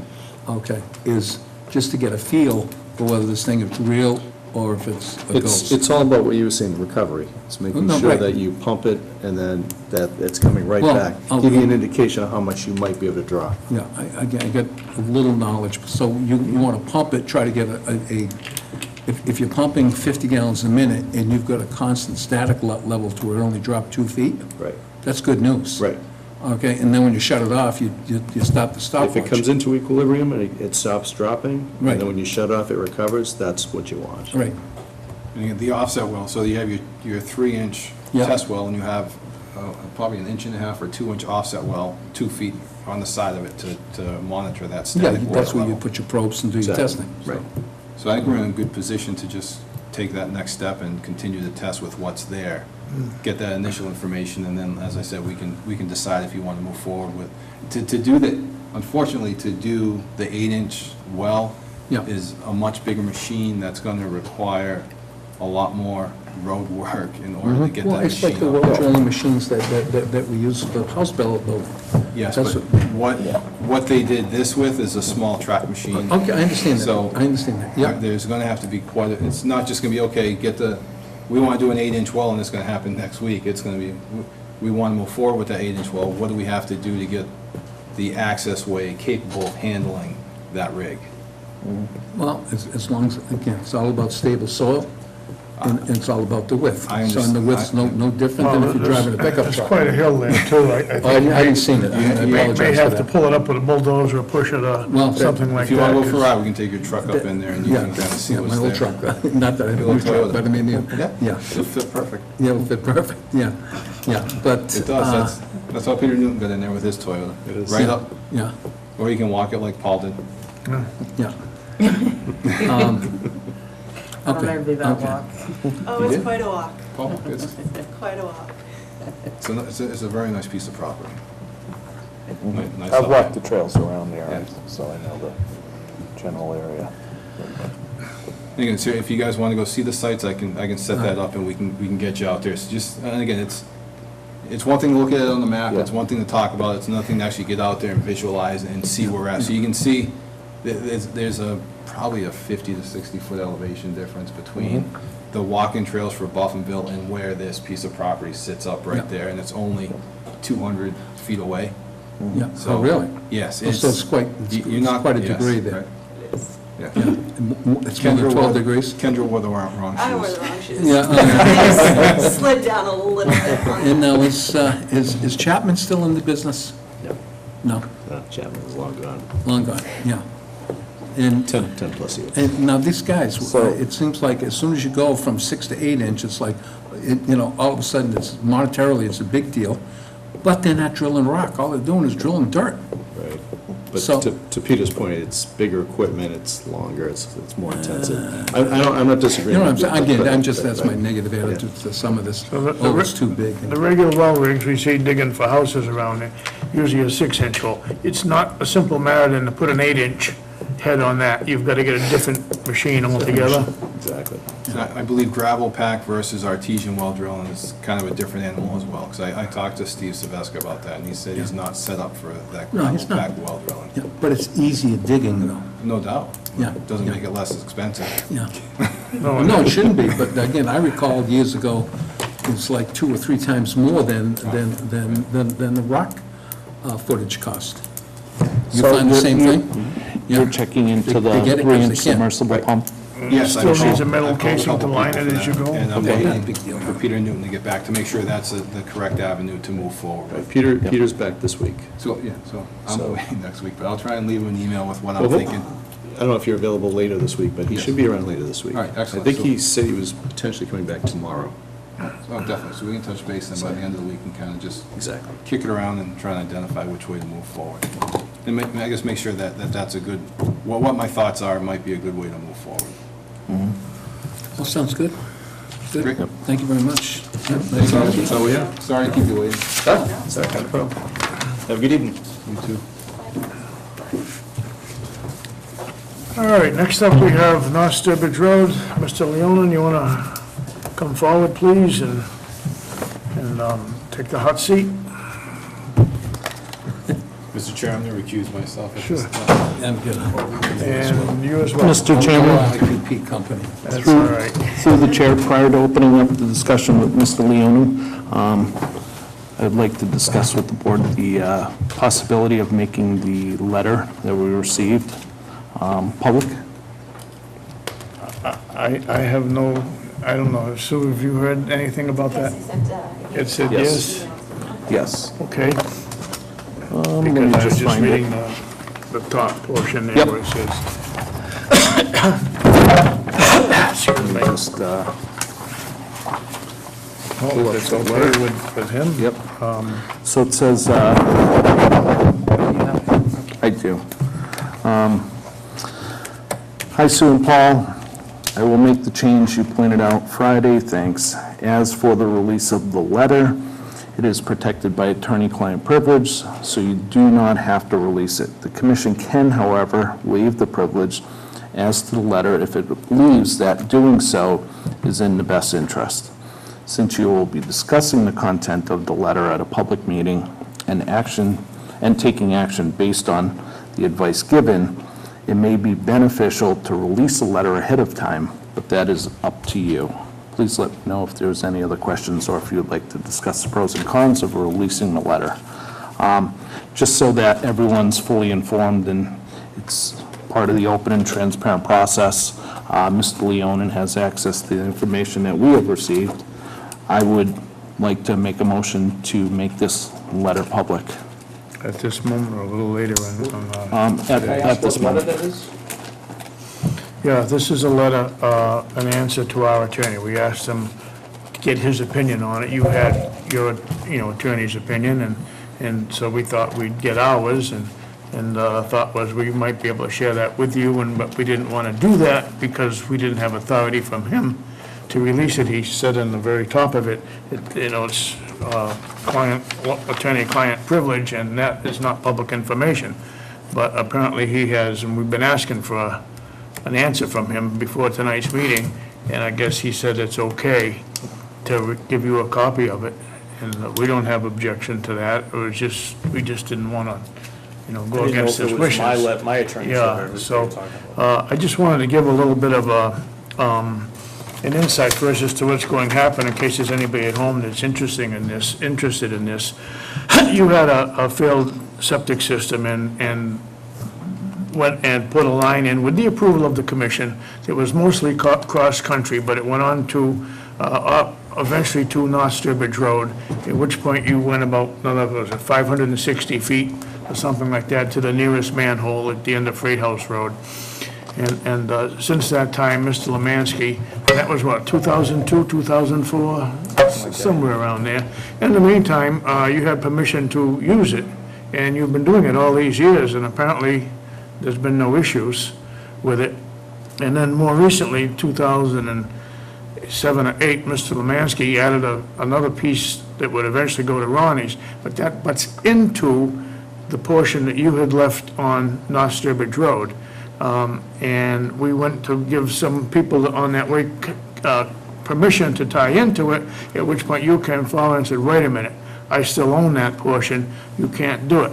And that left some confusion on my part, because when you first put your pipe in, you put two lines in. And you even left stubs on them for people to connect, so it was your intention that other people would be able to connect along this at some time. And now, all of a sudden, you seem to be preventing other people from tying in. And just questioning why the change in mind, or basically. We kind of went over this last time. There was no cost sharing, and there was supposed to be some cost sharing, and we put in the laterals as they requested. But there were things that were going to be shared cost-wise that were never shared. So Okay. we made the decision to keep it a private connection, not a extension. Yeah, and it was spoken, I think, at one of the sewer meetings, that you could keep it private as long as you're responsible for anything that happened during that time. But there was nothing written from the town to you granting you permission to keep it private, and there was no motion in any of our meetings that was passed to give that permission to you either. But the town didn't accept it because there were certain deficiencies. And you, again, as I say, didn't have the money to eliminate these deficiencies. And some of these deficiencies were on the cross-country part of the line. And as I sit here tonight, we are only concerned with the portion of the line that's in the public way.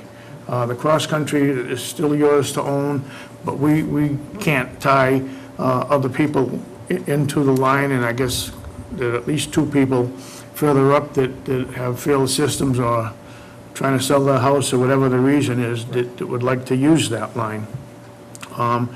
But since your line has been in for 10 or 12 years without issue, And at the time you put it in, some of these deficiencies were required by Ty and Bond and by the Department of DEP. Since then, the DEP no longer concerns itself with sewer extensions in the town, so any requirements they had are kind of out the window right now. And, well, it's been working so long, and at the advice of our attorney, which we will give you a copy of that, did you have an extra copy, and have you given it?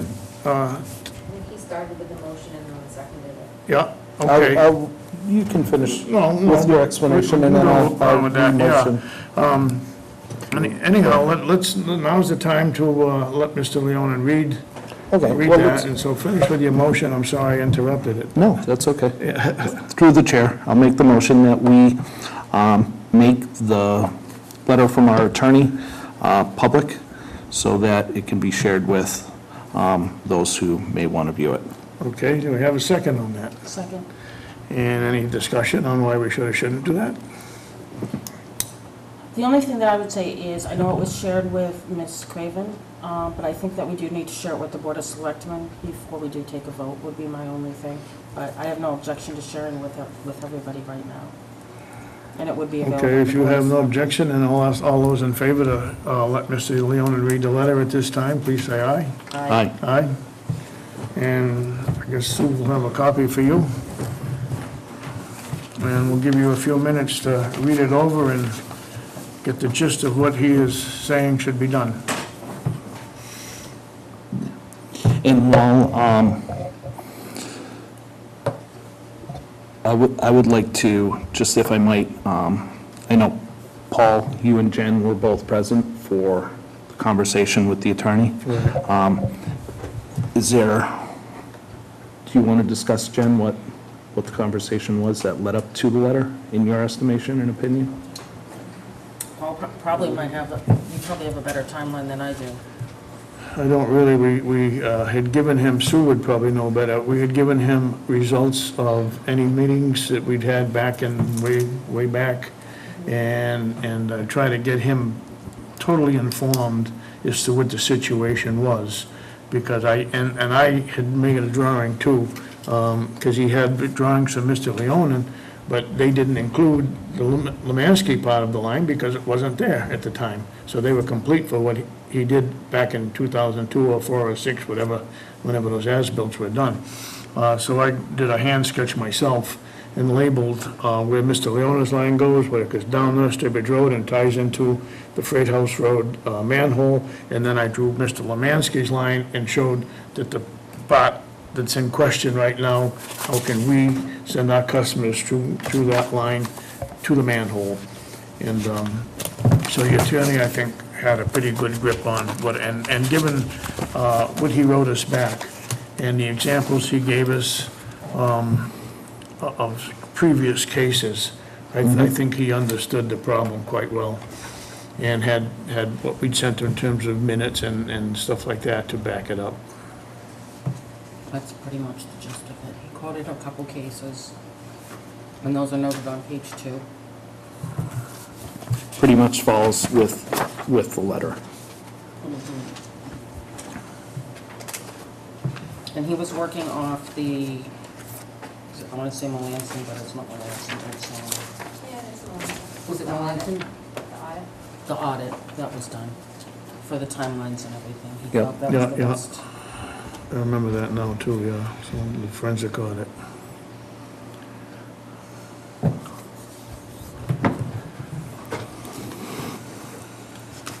And through the chair, if I might, well, just once, we'll give, yeah. Are you going to do a quick recap of what it says? I'm sorry? Are you doing a quick recap? No, I've read it. Oh, I just didn't know if you wanted I was just, no, I was more interested in hearing your side of the conversation with the attorney when you and Paul had it, and your overall feeling of, okay, yeah, well, that's good. I was happy that you were able to be there to listen and be our second member of the board present to represent us, so.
So I don't know if I agree with his results. I'd have to obviously show it to my attorney and have him tell me what our options are at this point.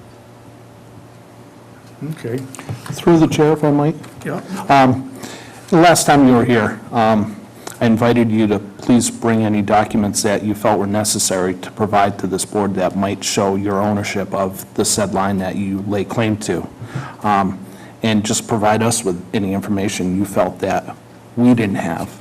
Is there anything that you feel that you've brought with you or should provide to us at this point in time to give us more information on the subject? Well, I did a little bit of research since the last meeting. Yep. I did talk to my attorney, and we kind of reviewed some of the documentation, because I wasn't really sure what was going on last time. I felt like there was a lot of tension. And I didn't really know you very much at all, so I kind of just did a little bit of research, and I know who you are now, obviously. Did you do work on that line on North Sturbridge? The company owned by my father did the line, did part of the handwork on the line going from what I believe is the Leonin line, called the Leonin line, further along the line, which is now referred to the Limansky line. Okay. So he's a business associate of yours? You got paid from the Limansky to put the line? I don't believe that subject matter is germane to this discussion, especially considering that it's the portion of line not in question this evening. Your portion of line is what's in question. I think what's in question is the integrity of the board and your integrity, and if it's an ethics violation, if you should probably not be in the room right now. Well, I think ethics comes down to a question of everyone's personally ethically responsible for their own ethics. And at those times in which people feel that they're ethically involved in a situation where they can't make a reasonable determination or judgment, that's when they recuse themselves from the situation. And if that situation were to present itself, naturally I would recuse myself from the conversation and situation. At this point in time, however, I do not feel that is the situation. Did you talk to any boards about that, the ethics board or anything about your involvement with Limansky? Again, that's a personal matter, and that's really not germane to this discussion. There's also a rumor going around, as I started asking more about you and Rob and things like that, that the rumor is that you're business partners of 508 International. Well, again, that's not germane to this discussion, and through the chair, I would ask that we stay on topic and not subject matters not related to this discussion. Mr. Chair, you said you questioned the board of, the integrity of the board. You're not questioning the integrity of the board. You are questioning the integrity of one person on the board? That's what I mean, yes. Okay, I just want to make that clear, and I believe that as Mr. Jennings stated, he stated his own opinion, so. I believe To clear from the air. the research I've done that Russ should be recusing himself from this matter. Again, Well, again, as you stated earlier, you have your opinion and I have mine. So I appreciate your opinion, and I'll reserve my own. So that just Thank you. clears up why I think there was the hostility last time. You were here for like 2 meetings and you knew everything about the line and about, it just seemed like you were making yourself to sound like an expert when you were here for a couple of meetings. Well, I'm sorry you feel that way. If there was any bias towards yourself, there is none. I don't know you. I've never met you before prior to you walking in that evening, and I don't know how I could assume any bias towards someone I'd never met before. So if you received that impression from me at the last meeting, I apologize, and it was unfounded and way off base. I think if you're business partners with Rob Limansky, you should step down and not have this conversation. I think you're biased. Well, I appreciate you saying that, but again, that's your opinion. It's unfounded, there's no fact behind it, and that's your opinion. So it is a It's not rumor? germane to this discussion. Is it a and- rumor that you're not business, that you? Well, that you're just a rumor? you're the person who said you heard rumors, so, I mean, You can I'll let clear you it up make, right I'll now let you if make it's- that if it's- determination. if it is a rumor, then can't you just say right now it's a rumor, and then, or if there's truth to it, you should probably recuse yourself. Mr. Chair. This discussion is way off topic, way off topic. I think it's very relevant to this conversation. Well, Mr. Chair, I that's- wanted to that's make your a opinion. motion, excuse me, I didn't mean to interrupt you. Mr. Jennings. I wanted to make a motion, as I stated earlier, that I believe the Board of Selectmen might want to be involved in this conversation, only because taking over of a line, whether it be town property, will affect anything that they do. So my motion would be to involve the Board of Selectmen, whether they do it by their own meeting or by a joint meeting. Whether they do it by a meeting or what? Or a joint meeting. Well, I think it should be a joint meeting, or at least one of us to present, the water commissions to the selectmen, so that they can do what they want. But, and if for whatever reason they would suggest that Mr. Jennings not participate, there would be other people, the selectmen would have a vote too. So that, I don't think we'd have a problem anyhow. If you abstain from voting because there's a remote possibility that you have bias to that, which I don't think you do either, it would still, take two people to pass something, or one and one, and nothing would pass, but, Well, for discussion in that area, the first thing I'm going to say is, this is the Water and Sewer Commission. The Board of Selectmen are not. So I definitely wouldn't support that motion. And I think that this board is perfectly capable of making decisions when it comes to water and sewer. To address my own personal situation in regards to sewer and water lines in this town, I have made my living for decades in this town, decades. Run a construction company. I've worked on water and sewer lines for the town, not only private lines or private people's property or lines in the street.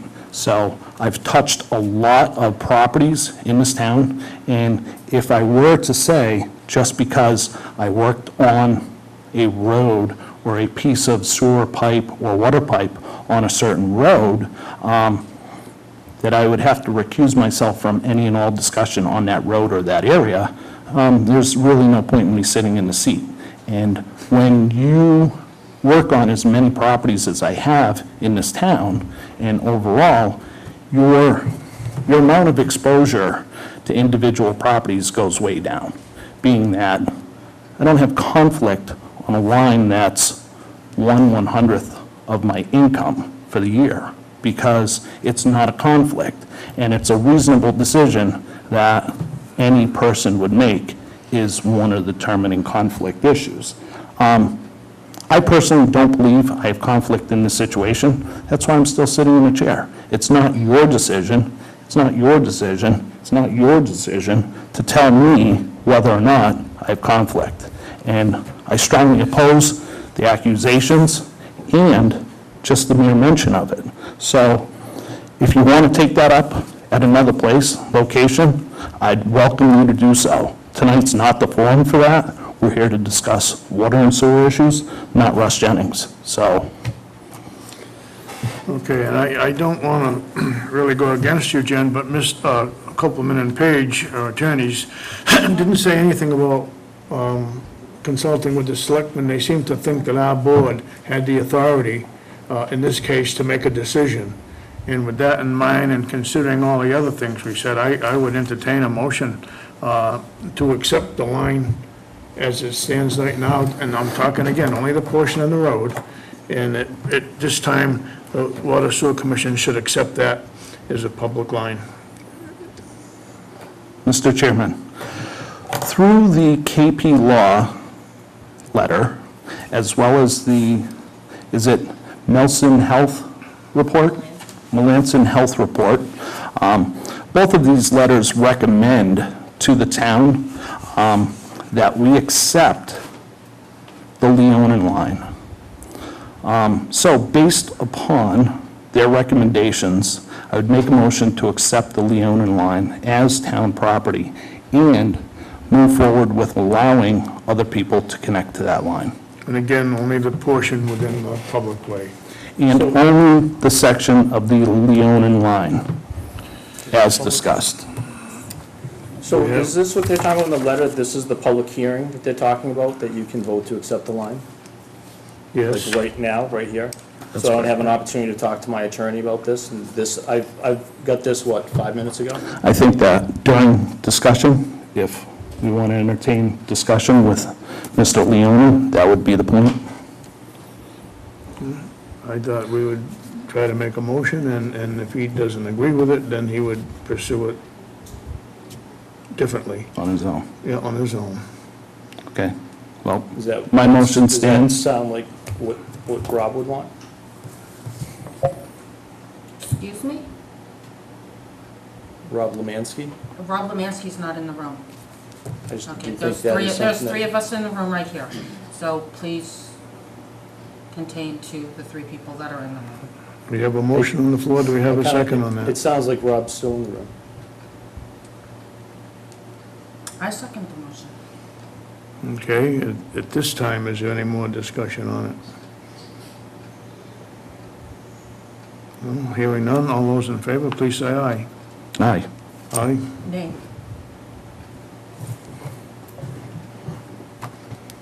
Well, that'll be it for tonight, and if you certainly have the option of pursuing it differently, or consulting again with your attorney, or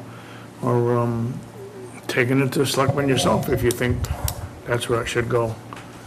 But it's, to me, it's one of these situations where you can't fight City Hall. I mean, I think any court's gonna back up the town, taking ownership of pipes that are within it, saying you spent the money on it because you had a problem with your own, so we let you do that. So you just accepted a deficient line We're gonna accept the portion in the road with the deficiencies. with the deficiencies, if there are any, that's, a lot of these Why would you do deficiencies that? don't Why'd you exist anymore. accept the line with deficiencies in it? Motion is Because- passed. Pardon? The motion is passed. Yeah, the motion is passed, and we accepted deficiencies because we have town people that need to tie in. And we don't think that you really have the ability to hold them hostage to that fact. They've got failed systems. They want to know, can we I tie in? have a private And- sewer connection. I filled out the paperwork, I submitted to the town. Yep. Everything was done properly. Yep. The town didn't act on it. That does not, did you tell the law office that they had the application and never acted on it? Did you give them all the information when they I'm made pretty this sure ruling? I would have to revert to Sue on that, but she sent them pretty near everything that we had, and I can't say yes for sure without Sue's answer to it, but Through the chair. Did they know all the facts when they made this ruling, or this judgment? They received piles of information. Minutes, your cancer check.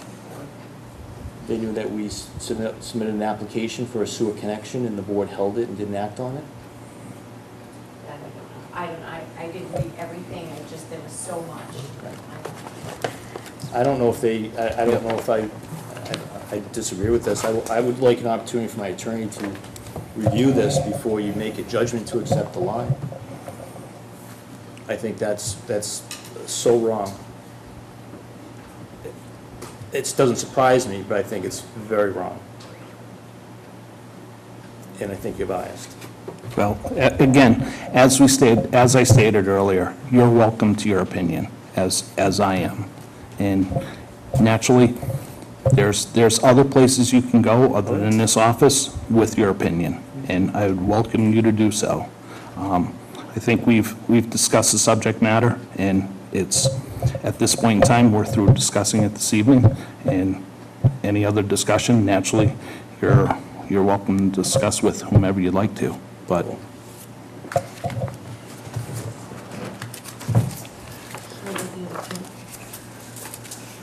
sorry? Sure. Yeah, go ahead, let him in. Thank you for coming. I'm sorry it wasn't to your satisfaction, but this is the way we feel about it. And don't break our windows. not yours, mine. Well, I know he doesn't agree with our attorney, but that's why we have an attorney, and why we didn't make decision ourselves on that, so. But it's in the public way. How many other people have put roads in the public way, lines in the public way, and they don't own them, they don't expect to own them. Once you put it in the public way, it's town property.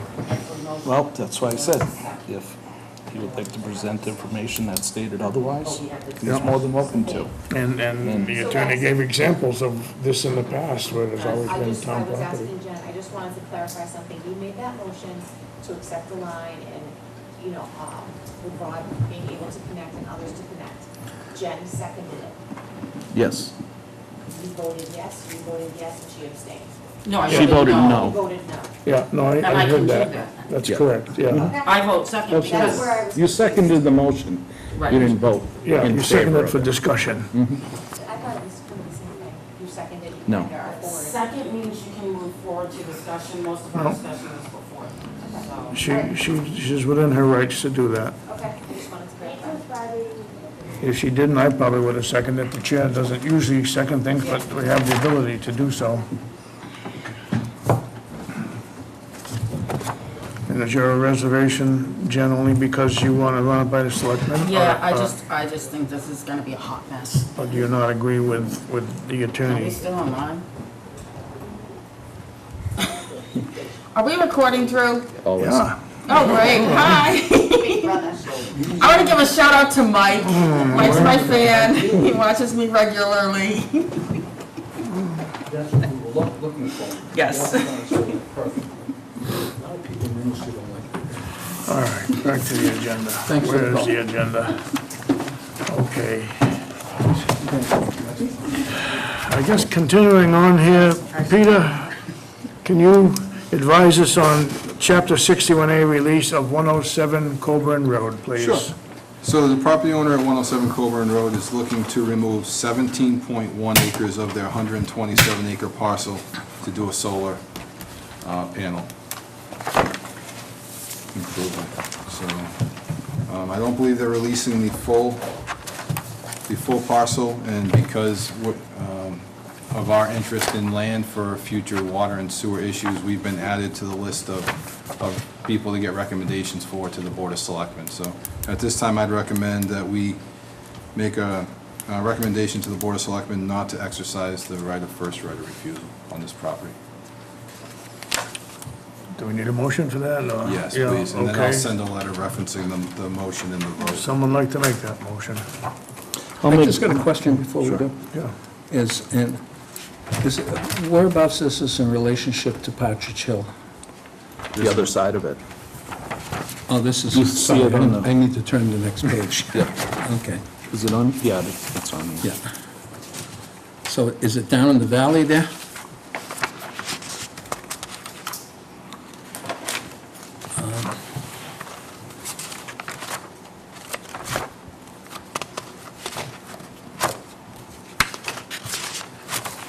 Here we go.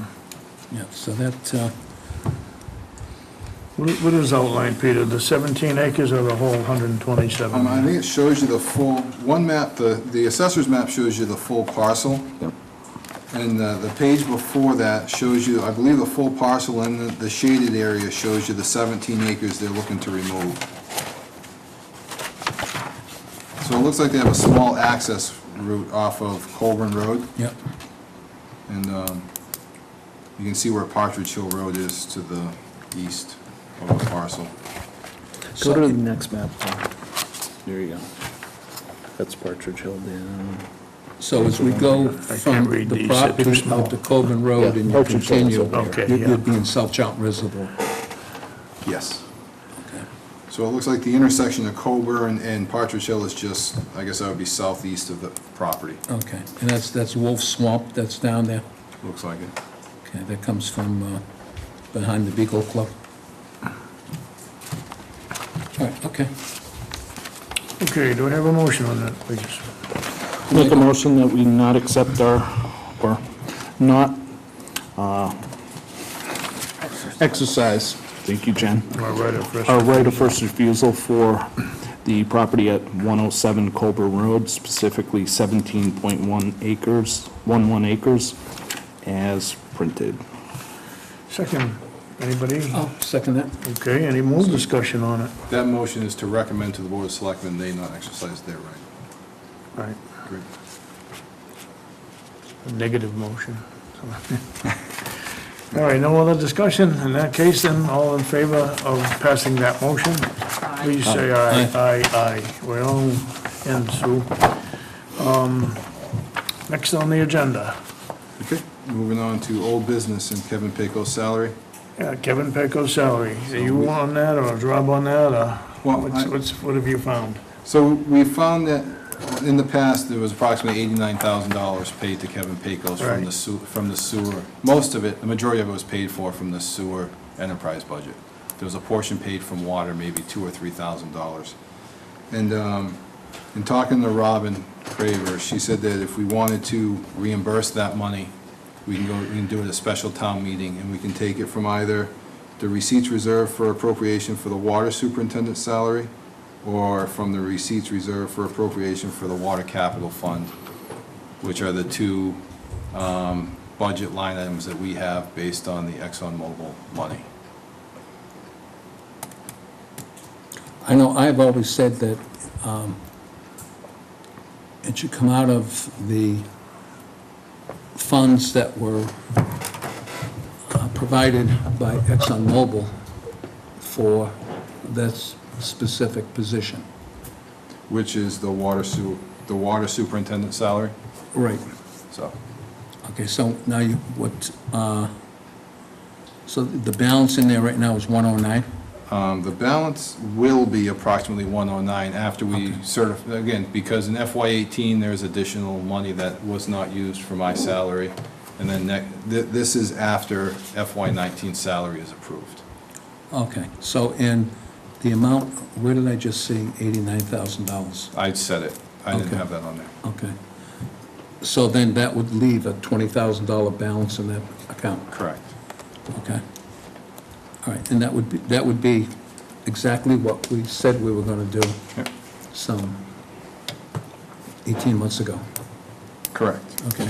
However, if you decide not to go consecutive and you still want to fund my position from that line item, it's not going to be there anymore. Correct. So that funding is not going to be there to adequately fund this position. Okay. So I just wanted to, Right, but Already spent there, it. but there'll be some money there that the balance we can use. put into- correct. And then we'll come up with the other money somewhere else. What you're saying is that it's not in the budget right now? No, the salary for this position is in the water, is in the FY19 Water Enterprise Fund budget. Yep. So this money is after, for the following year, would be for FY 2020. Okay. But as you said, we can deal with that when we get there.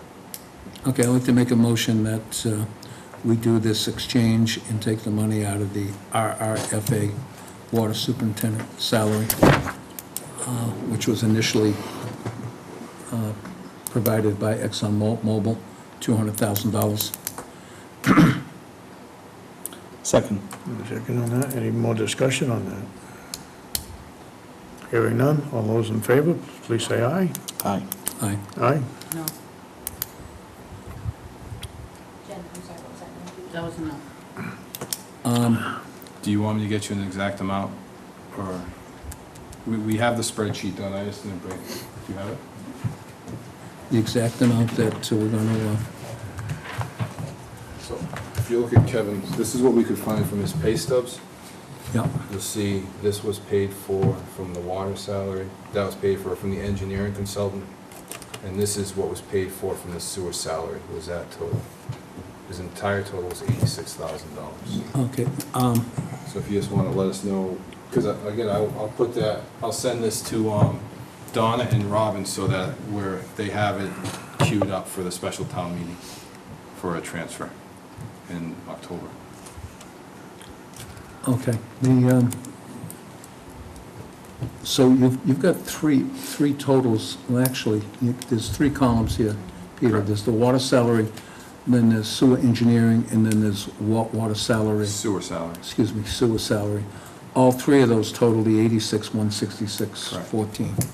All right, so that is the motion to take all of those funds and out of the RRFA Water Superintendent's salary, Okay.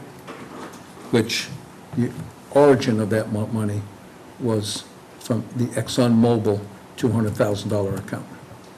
Correct, it started at 250. Okay, to 250. Good enough. Okay. Okay, next up under old business, Peter, Excuse me. I thought Sorry, you were Paul. done.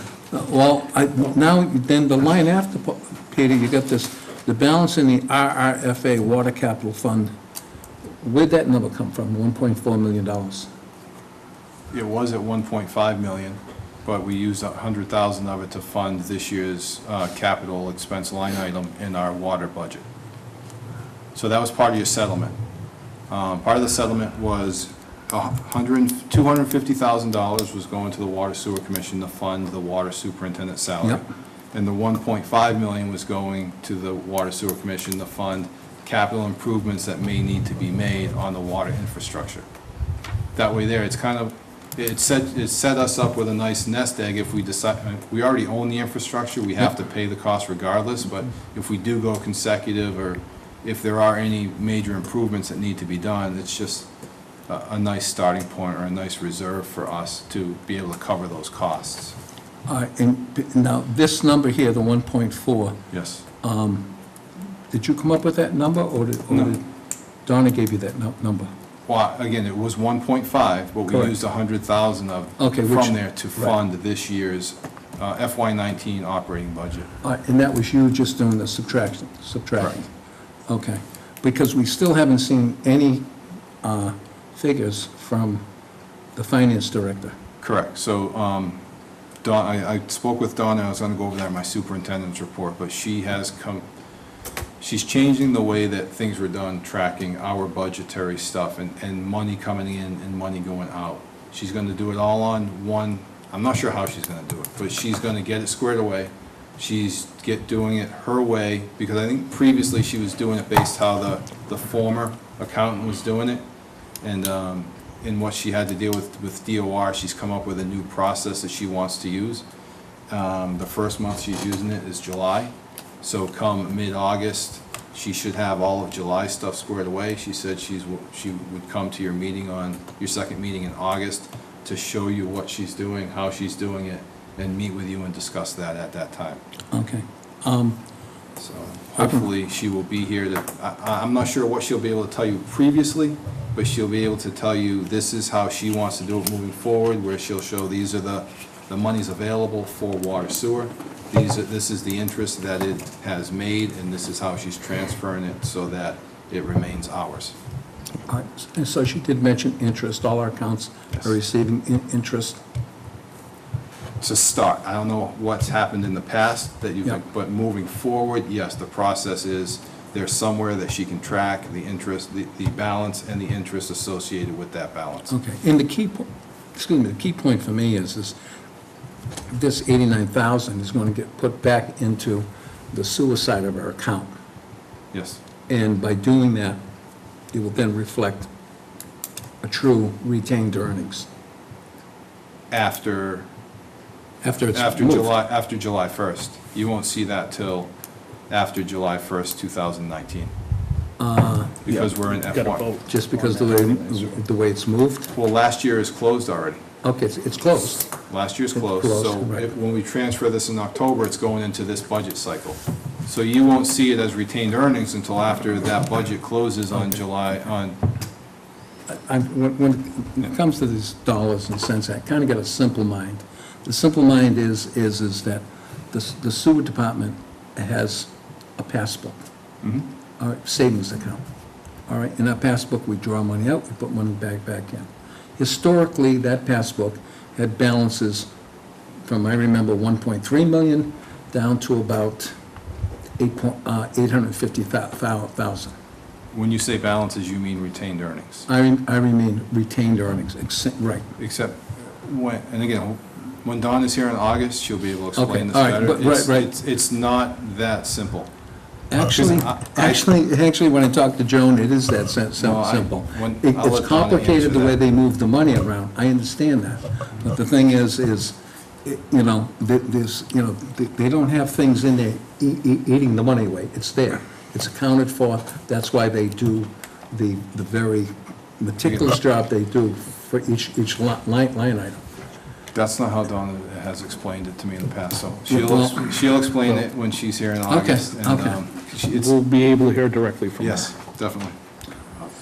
All right, because. If I could explain it to her the way she does, I would be Right, doing her job because- instead of mine. Because I think it was 8 or 10 months ago, when we had that presentation by the expert, and told us our retained earnings were down to $600 and some thousand dollars, is, you know, that was untrue. Because they only took in 3/4 of income, not 4/4 of income. And I understand, that's the counting process. But in the reality of it is when you go really right to the passbook and say, what's in here? And that's the simplicity that needs to be applied to make sure that what's being done is being done and put in the right places. And also is, we need to make sure when she comes in here, that she has all of the accounts. Okay, not just this one account, but I'm talking about accounts for betterments, accounts for privilege fees, all of those accounts, and also what balances, that would be great, what balances that are there on commitments that we've made. I'm not sure there are separate accounts, so that's, again, I'm not gonna try and Okay, answer for her. okay. We will let her, Okay. hopefully when she comes here, I'll let her know the information you're looking for, I have in the past, and Okay, I'm sure thank you. she'll be ready And to. thank you, everyone, to for answer those bearing with me. questions. But hopefully, it's not just one big bucket, okay? Yeah, hopefully there's some sense to it. You all set? Yes. Thank you. Peter, please tell us about the sewer moratorium. Sure. So your sewer moratorium that was approved on August 8th, 2016 is set to expire on August 6th, 2018.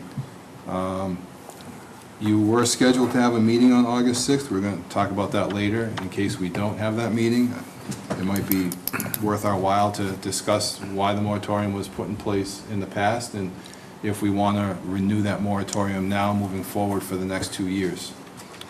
The moratorium wasn't a shutout, it was just a limitation, wasn't it? The 10,000 gallons? Correct. For, Yep.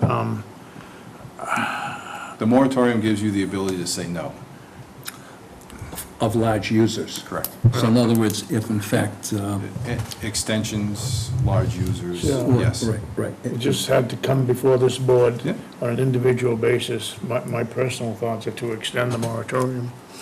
But And I'm in agreement with you, again, All right. because one large user could just totally wipe out the entire space. And I'm not an advocate of trying to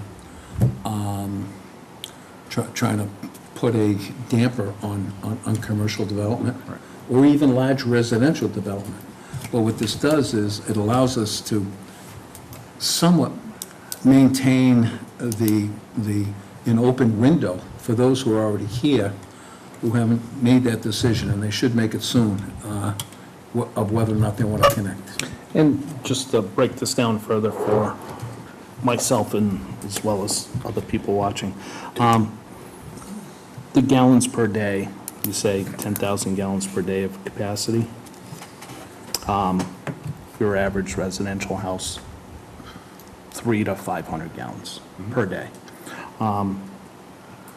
So one user, this would be a large subdivision or someone like that trying to tie into. Right, or large commercial development, let's say a casino wanted to come to town or whatever, and they're gonna build a hotel, and they need 30,000 gallons.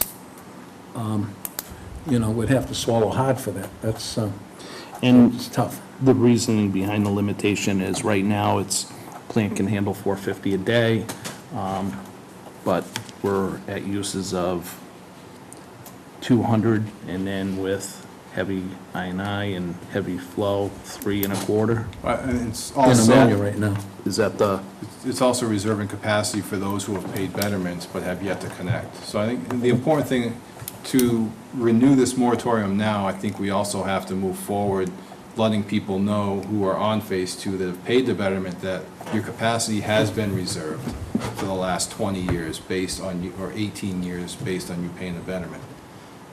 we can't hold that for you forever. It's like, to operate the business, there's economies of scale. So the more users we can get, the more efficiently we can run it, depending on those users and what type of waste we get. So to reserve 150,000 gallons per day for however many users pay the betterment but aren't connected, that there has to be some type of sunset on that. So I think if we renew this now and then start the PR process to say, look, hit everyone who's paid a betterment, who has not connected yet, saying the window of having your capacity reserved for you is going to come to an end at the end of this moratorium. Okay, so tie one to another. And then but again, start the educational process, start the information flow in that. We've renewed it for another 2 years, which is great. Your capacity is reserved, but we may not do it. It's not to say that we're not, but we may not decide to do that in the future. And that reserve capacity might not be there for you if you do not decide to connect in the next 2 years. So, again, I think it's a discussion. If this gets approved tonight, the next step is to continue forward and just continue to discuss it as we move forward, and not just wait for 2 more years and say, we should have been talking about this all along. If I may personally, I feel we have to be careful with our language. The fact that we're reserving space for anybody, I don't think we can do that. I know that people pay betterments, but it's just part of the scheme of sewer, is that you do your best, provide whatever you can, and then when you reach a limit, that's why the state allows you to put a moratorium on it and say, whoa, stop, then we need to take this time to fix, repair, modify, upgrade our system, and once we do whatever it takes to upgrade it, then the window will be back open. And, because it's hard to go and, because once we say that people have a reserve just because they pay a betterment, that can get us in trouble. Okay. Again, that's why I'm just caution of, Yep. okay? I don't know whether they agree or disagree with, but I think we've got to be careful about that. And also is even though last month we saw this, was 198,000 gallons a daily average, and we're good for 450, well, no, not when you count the loading, but you look at the ammonia, we're at 80-90% as far as the ammonia goes, so the space that we think we have, we really don't have. We do have some ways of manipulating it, or not manipulating, but doing some things such as requiring some big users to pre-treat, then that would open up, and that's where you have the tool of the moratorium to say, stop, let's make some changes, and then reopen it.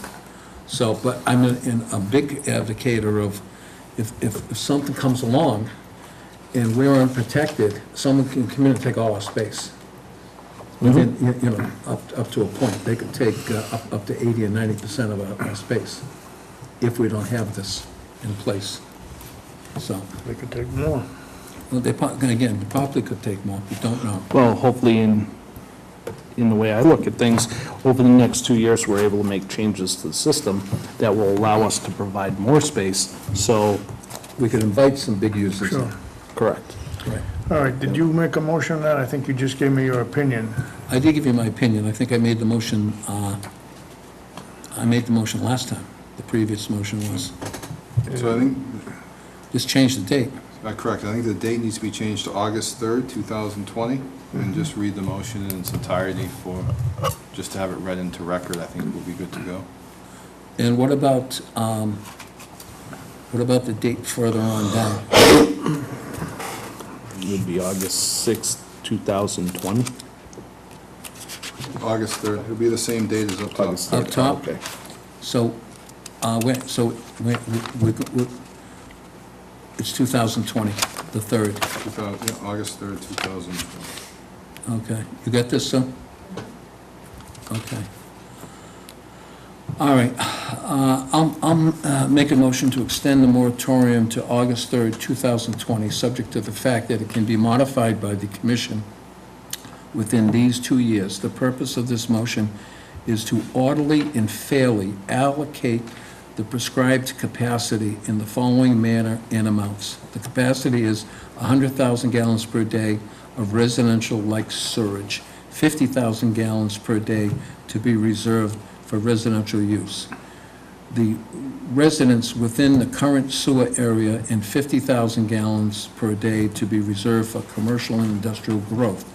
To qualify for the commercial industrial availability of 50,000 gallons per day, no one applicant will be allowed to request more than 10,000 gallons per day of capacity without approval of the commission. Residential, commercial, and industrial applicants not within the service area can be reviewed by the commission. The commission has the right to review and modify this moratorium at any time. This motion shall remain in effect until August 3rd, 2020, or when capacity is reached, if sooner. Looking for a second? Second? Second. All we really need is permission to change the date, and that's what the motion did. Any further discussion on that? No? All those in favor, please say aye. Aye. Moving on, Peter, the superintendent report. Sure. So Berry Corner Road, construction continues to progress. Last week, they encountered their first ledge outcrop, which slowed them down quite a bit. With the rain and some of the weather, they've had to de-water the trench a little bit. There's been no major surprises. They've been repairing the cross drains as they pass them. They have approximately 3,000 feet of pipe in. They were starting to pressure test today. I believe Steve said they were pressure testing up to the third hydrant, so probably right around 1,500 feet of pipe. So they're starting that today. And everything's, with the ledge, it still seems to be making some good progress. I was surprised to see that many feet What's the in 2 total, weeks. total footage of the project? Is it 19,000? I get them confused, but it might have been 17, Okay. so So ledge was 19 just- with the additional, 19,000 feet. is it 19,000 with the second option?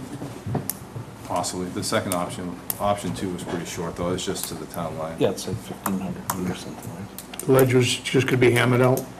So far, yes. Okay. Yeah. It wasn't nice granite. It was some nice stuff. It can be funny. It goes soft, No. soft, all of a sudden, boom. This didn't seem to be soft. Yeah. So the Route 169 pump station, RH White has their site trailer there. They're gonna get ready to start doing the erosion control and their tree clearing. It hasn't happened yet, but they're in the process of getting their subs lined up.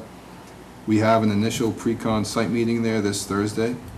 I'm gonna, again, meet on the site with Kleinfelder, the engineer, and RH White to talk about what's moving forward. Chris McClure will be there and just start that process moving forward.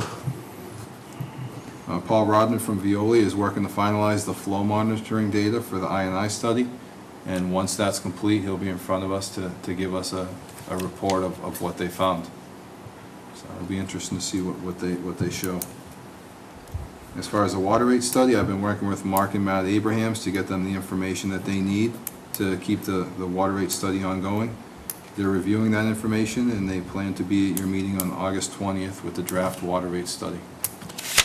It'd be interesting to see what they come up with in creating a true working water budget if we were to be consecutive and have to operate our own system.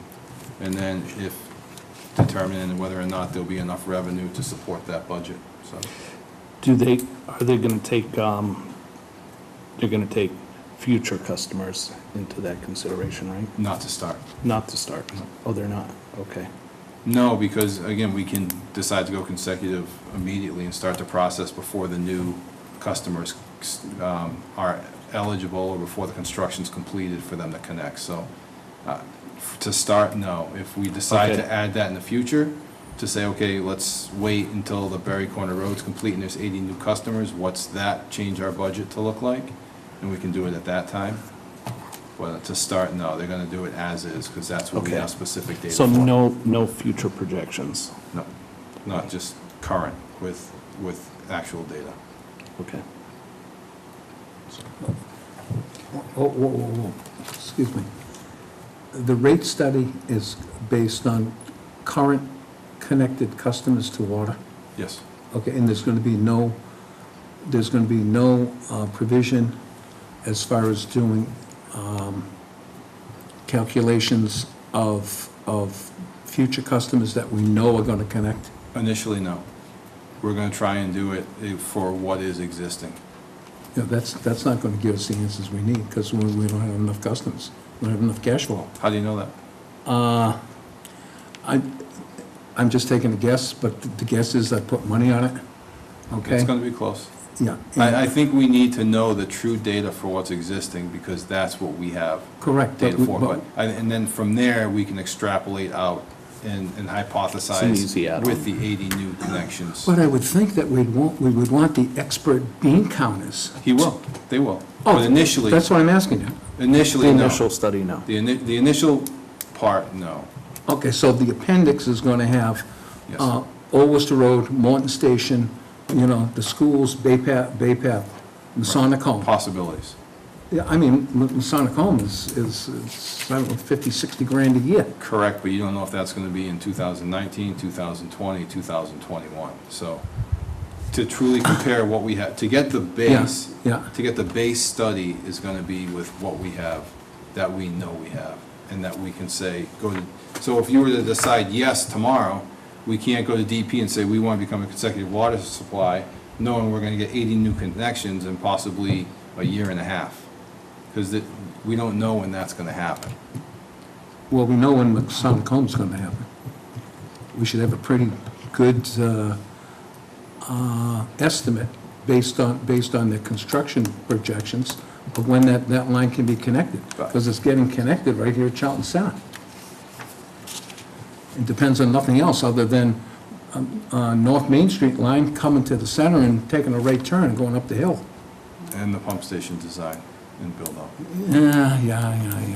The thing is, I think we're under pressure, but anyways, what do I know? What I do know is that we need as much information, correct information. So the only, as the way I look at it, the only correct information we have is what we have for true data today. No, And without a then doubt. I think we start there as our base, we see where we're at, and if there's deficiencies, we can start to hypothesize and say, okay, let's look at Berry Corner Road. When that's done, does that trigger, is there enough there to possibly trigger us to say yes or no? From what our initial rate for cost for water with Southbridge, if we were to be able to negotiate that down a little bit and raise our rates a little bit above what Southbridge is charging our current customers, what's that delta look like? And I think rather than focusing on the future connections right now, I'd rather focus on what we currently have and what we can manipulate with what's existing to see if we can be cost effective today.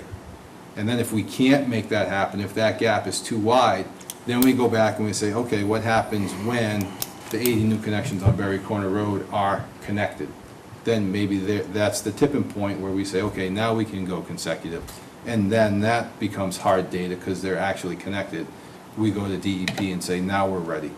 But until we have true connections and true hard data, I don't think DEP is going to let us slide on future stuff. I don't disagree that we're not going to go make any commitment until we have knowledge of who's going to connect and what we're going to have for flow. At least what we're going to have for our quarterly charge. And how come you're not mentioning Old Worcester Road and the school loop as far as the projections? Because I certainly wouldn't want to go and have Mark and his father leave, and then we have to figure out as far as the future connections, because I believe Maura has a real good handle on what people are going to connect on the school loop here. She's got commitments and signatures. No, She doesn't have that. no, She has none? no. They have not passed around any I believe at their last information meeting, they might have talked about it, but I don't believe they've passed any papers out for signatures and commitments. As far as what they're using for their daily flows. They said it wasn't time yet to take that list. They've At that meeting. been working on a 50% connection rate. So of the 200 possible Okay, homes, they're saying approximately 50% will connect, so they're looking at 100. at 100 and approximately 150 gallons a day. And then we have one customer that does 40,000 gallons a day. I know. And that customer is going to connect, And I- without a doubt. I've run the numbers based, and I Okay. understand what that's gonna bring in for revenue, Yeah. but we don't know when that connection is gonna take place. It's relative to construction. Correct, but it could be next spring, next fall, the Better not be spring 2 of years from now. 2020. Better not be 2 years from now. But I think for me, it's an easy, okay, Yep. we know it's gonna happen sooner or later, and we know relatively when it's gonna happen, not the exact date or when the connection is specifically gonna happen, but construction will end, those users will be there, they will be customers, and we can make a decision on whether we wanna leap or not based off of that information. Right. And DEP is not gonna say, well, nobody from Waterline's gonna connect, so they're not gonna give us 0 credit, And they'll give us some credit. I'm sorry, Russell. The Berry Corner Road project, Yes. there's signatures there. Yeah, that's why I keep throwing, there's 79 committed. signatures. 79, Yes. 79 committed. And the contractor who's up there, his schedule, when is he gonna be done? Next June, July? I think they'll be making connections prior to that based off of their schedule, right? Yes, they're gonna try and have everything stubbed off to the property lines by the end of this construction season, and then start their residential connections in the spring. Yeah. So, I think the father and son team should be factoring those in their analysis. I think it's I'd rather, I don't know. Me, No, I hear what you're saying. I think, yes, we will have that information. So that'd available. be Appendix A. Yes, yep. Then Appendix B is gonna be. It's a very simple Masonic home. exercise. Appendix Potential C should be, users, right, see but, other. okay, but other all should be in the residential reports. properties. Okay, that's, I should- again, I yes. don't mean to get excited here, but I don't want to get a report that we don't have all the possibilities in it. And these are things that are planned out, and we know Yes. is going to happen. Thank you. All right, we will be hosting the department head meeting Wednesday, July 25th at the sewer plant. Department What head time? meeting. Don't they 9 usually a.m. get 25, 30 people there? No, it's usually about 10 or 12 Upstairs, upstairs in Violia's office, yes. The department heads for Board of Health, things like this? So Better is it- provide refreshments. Does that mean coffee and donuts that we got to provide? No, I'll provide them. You let us know how they are. I'm not gonna ask you. it's Wednesday, isn't it? That's 2 days from now. It's department heads, so you guys don't need to be there unless you Would wanna you meet like the us to be department there to heads. support you? No, they're friendly. Is this the first one? I don't recall. This is the first one, they've never been to the treatment. And So Keith will be there to do a tour. We need to get more of our help. All right, couple more things. This is no effect on you, Peter, but I've been here for over 10 years. Never, ever, ever, ever have I heard a report from our department head of what happened in the department head meeting. It's included in some of my information, like when I tell you what Donna said, some of that's from the department head meeting. Oh, I thought that was just from a one-on-one meeting. It's all- Okay. It's a good way to share information. Nothing wrong with that. I didn't say there was. So I received my grade 2 licenses for distribution and treatment, operator and training, as a part of my Congratulations. hiring. And lastly, the lighting upgrade at the plant is mostly done. The only thing remaining is the outside lights that Ed LaForte has to get a man lift in order to get to. So once he can schedule that to be on site, we will be able to finish that up and it'll be complete. But the plant is a lot brighter inside with the LEDs. They're also motion sensitive, so they go off if there's no motion. And you walk under them, and all of a sudden, there's a nice bright LED light that lights it up very nicely, so. Hopefully, our energy bill kind of reflects the savings that we expect, and we'll be happy we did it, so. Won't have to change your bulbs for a while. Hopefully not. Very nice. Yes, so our next meeting is regularly scheduled for August 6th. The meetings have been pretty light. I don't know if the board wants to go to some type of summer schedule for August and just meet the third Monday, which would be August 20th. So moved. Summer. Make a motion, August 20th. Is there anything, Pressing? yeah, No, you approved the abatements for the seniors, so the only thing to finish up the billing, which is the most pressing thing, is to have the commitment report signed, and we can just print that, and you guys can just sign it. You don't have to have a meeting to do that. As far as the rest of the bills go, I don't think there's anything pressing that can't wait until the 20th. I think we'll be good to go. What if something pops up? If something pops up, we can schedule, Emergency meeting. we can just schedule a meeting Okay. and do it Yeah. anyways. It's not gonna ban you from Okay. having it, Just so checking. Sorry. if something does come up, we can schedule that. Good. All in favor? Is there a second? Second. Was it second? Okay, all in favor of that? Aye. Aye. Aye. Great. No? That's it. A motion to, oh, was that to adjourn? I thought that was, No. I didn't think it was yet. no, that was Oh, to okay. only have one meeting in August. Right, the 20th of August. Motion to adjourn? Second. Second that. I don't ask for a discussion on that. All those in favor? Aye. Aye, aye, aye. Away we go.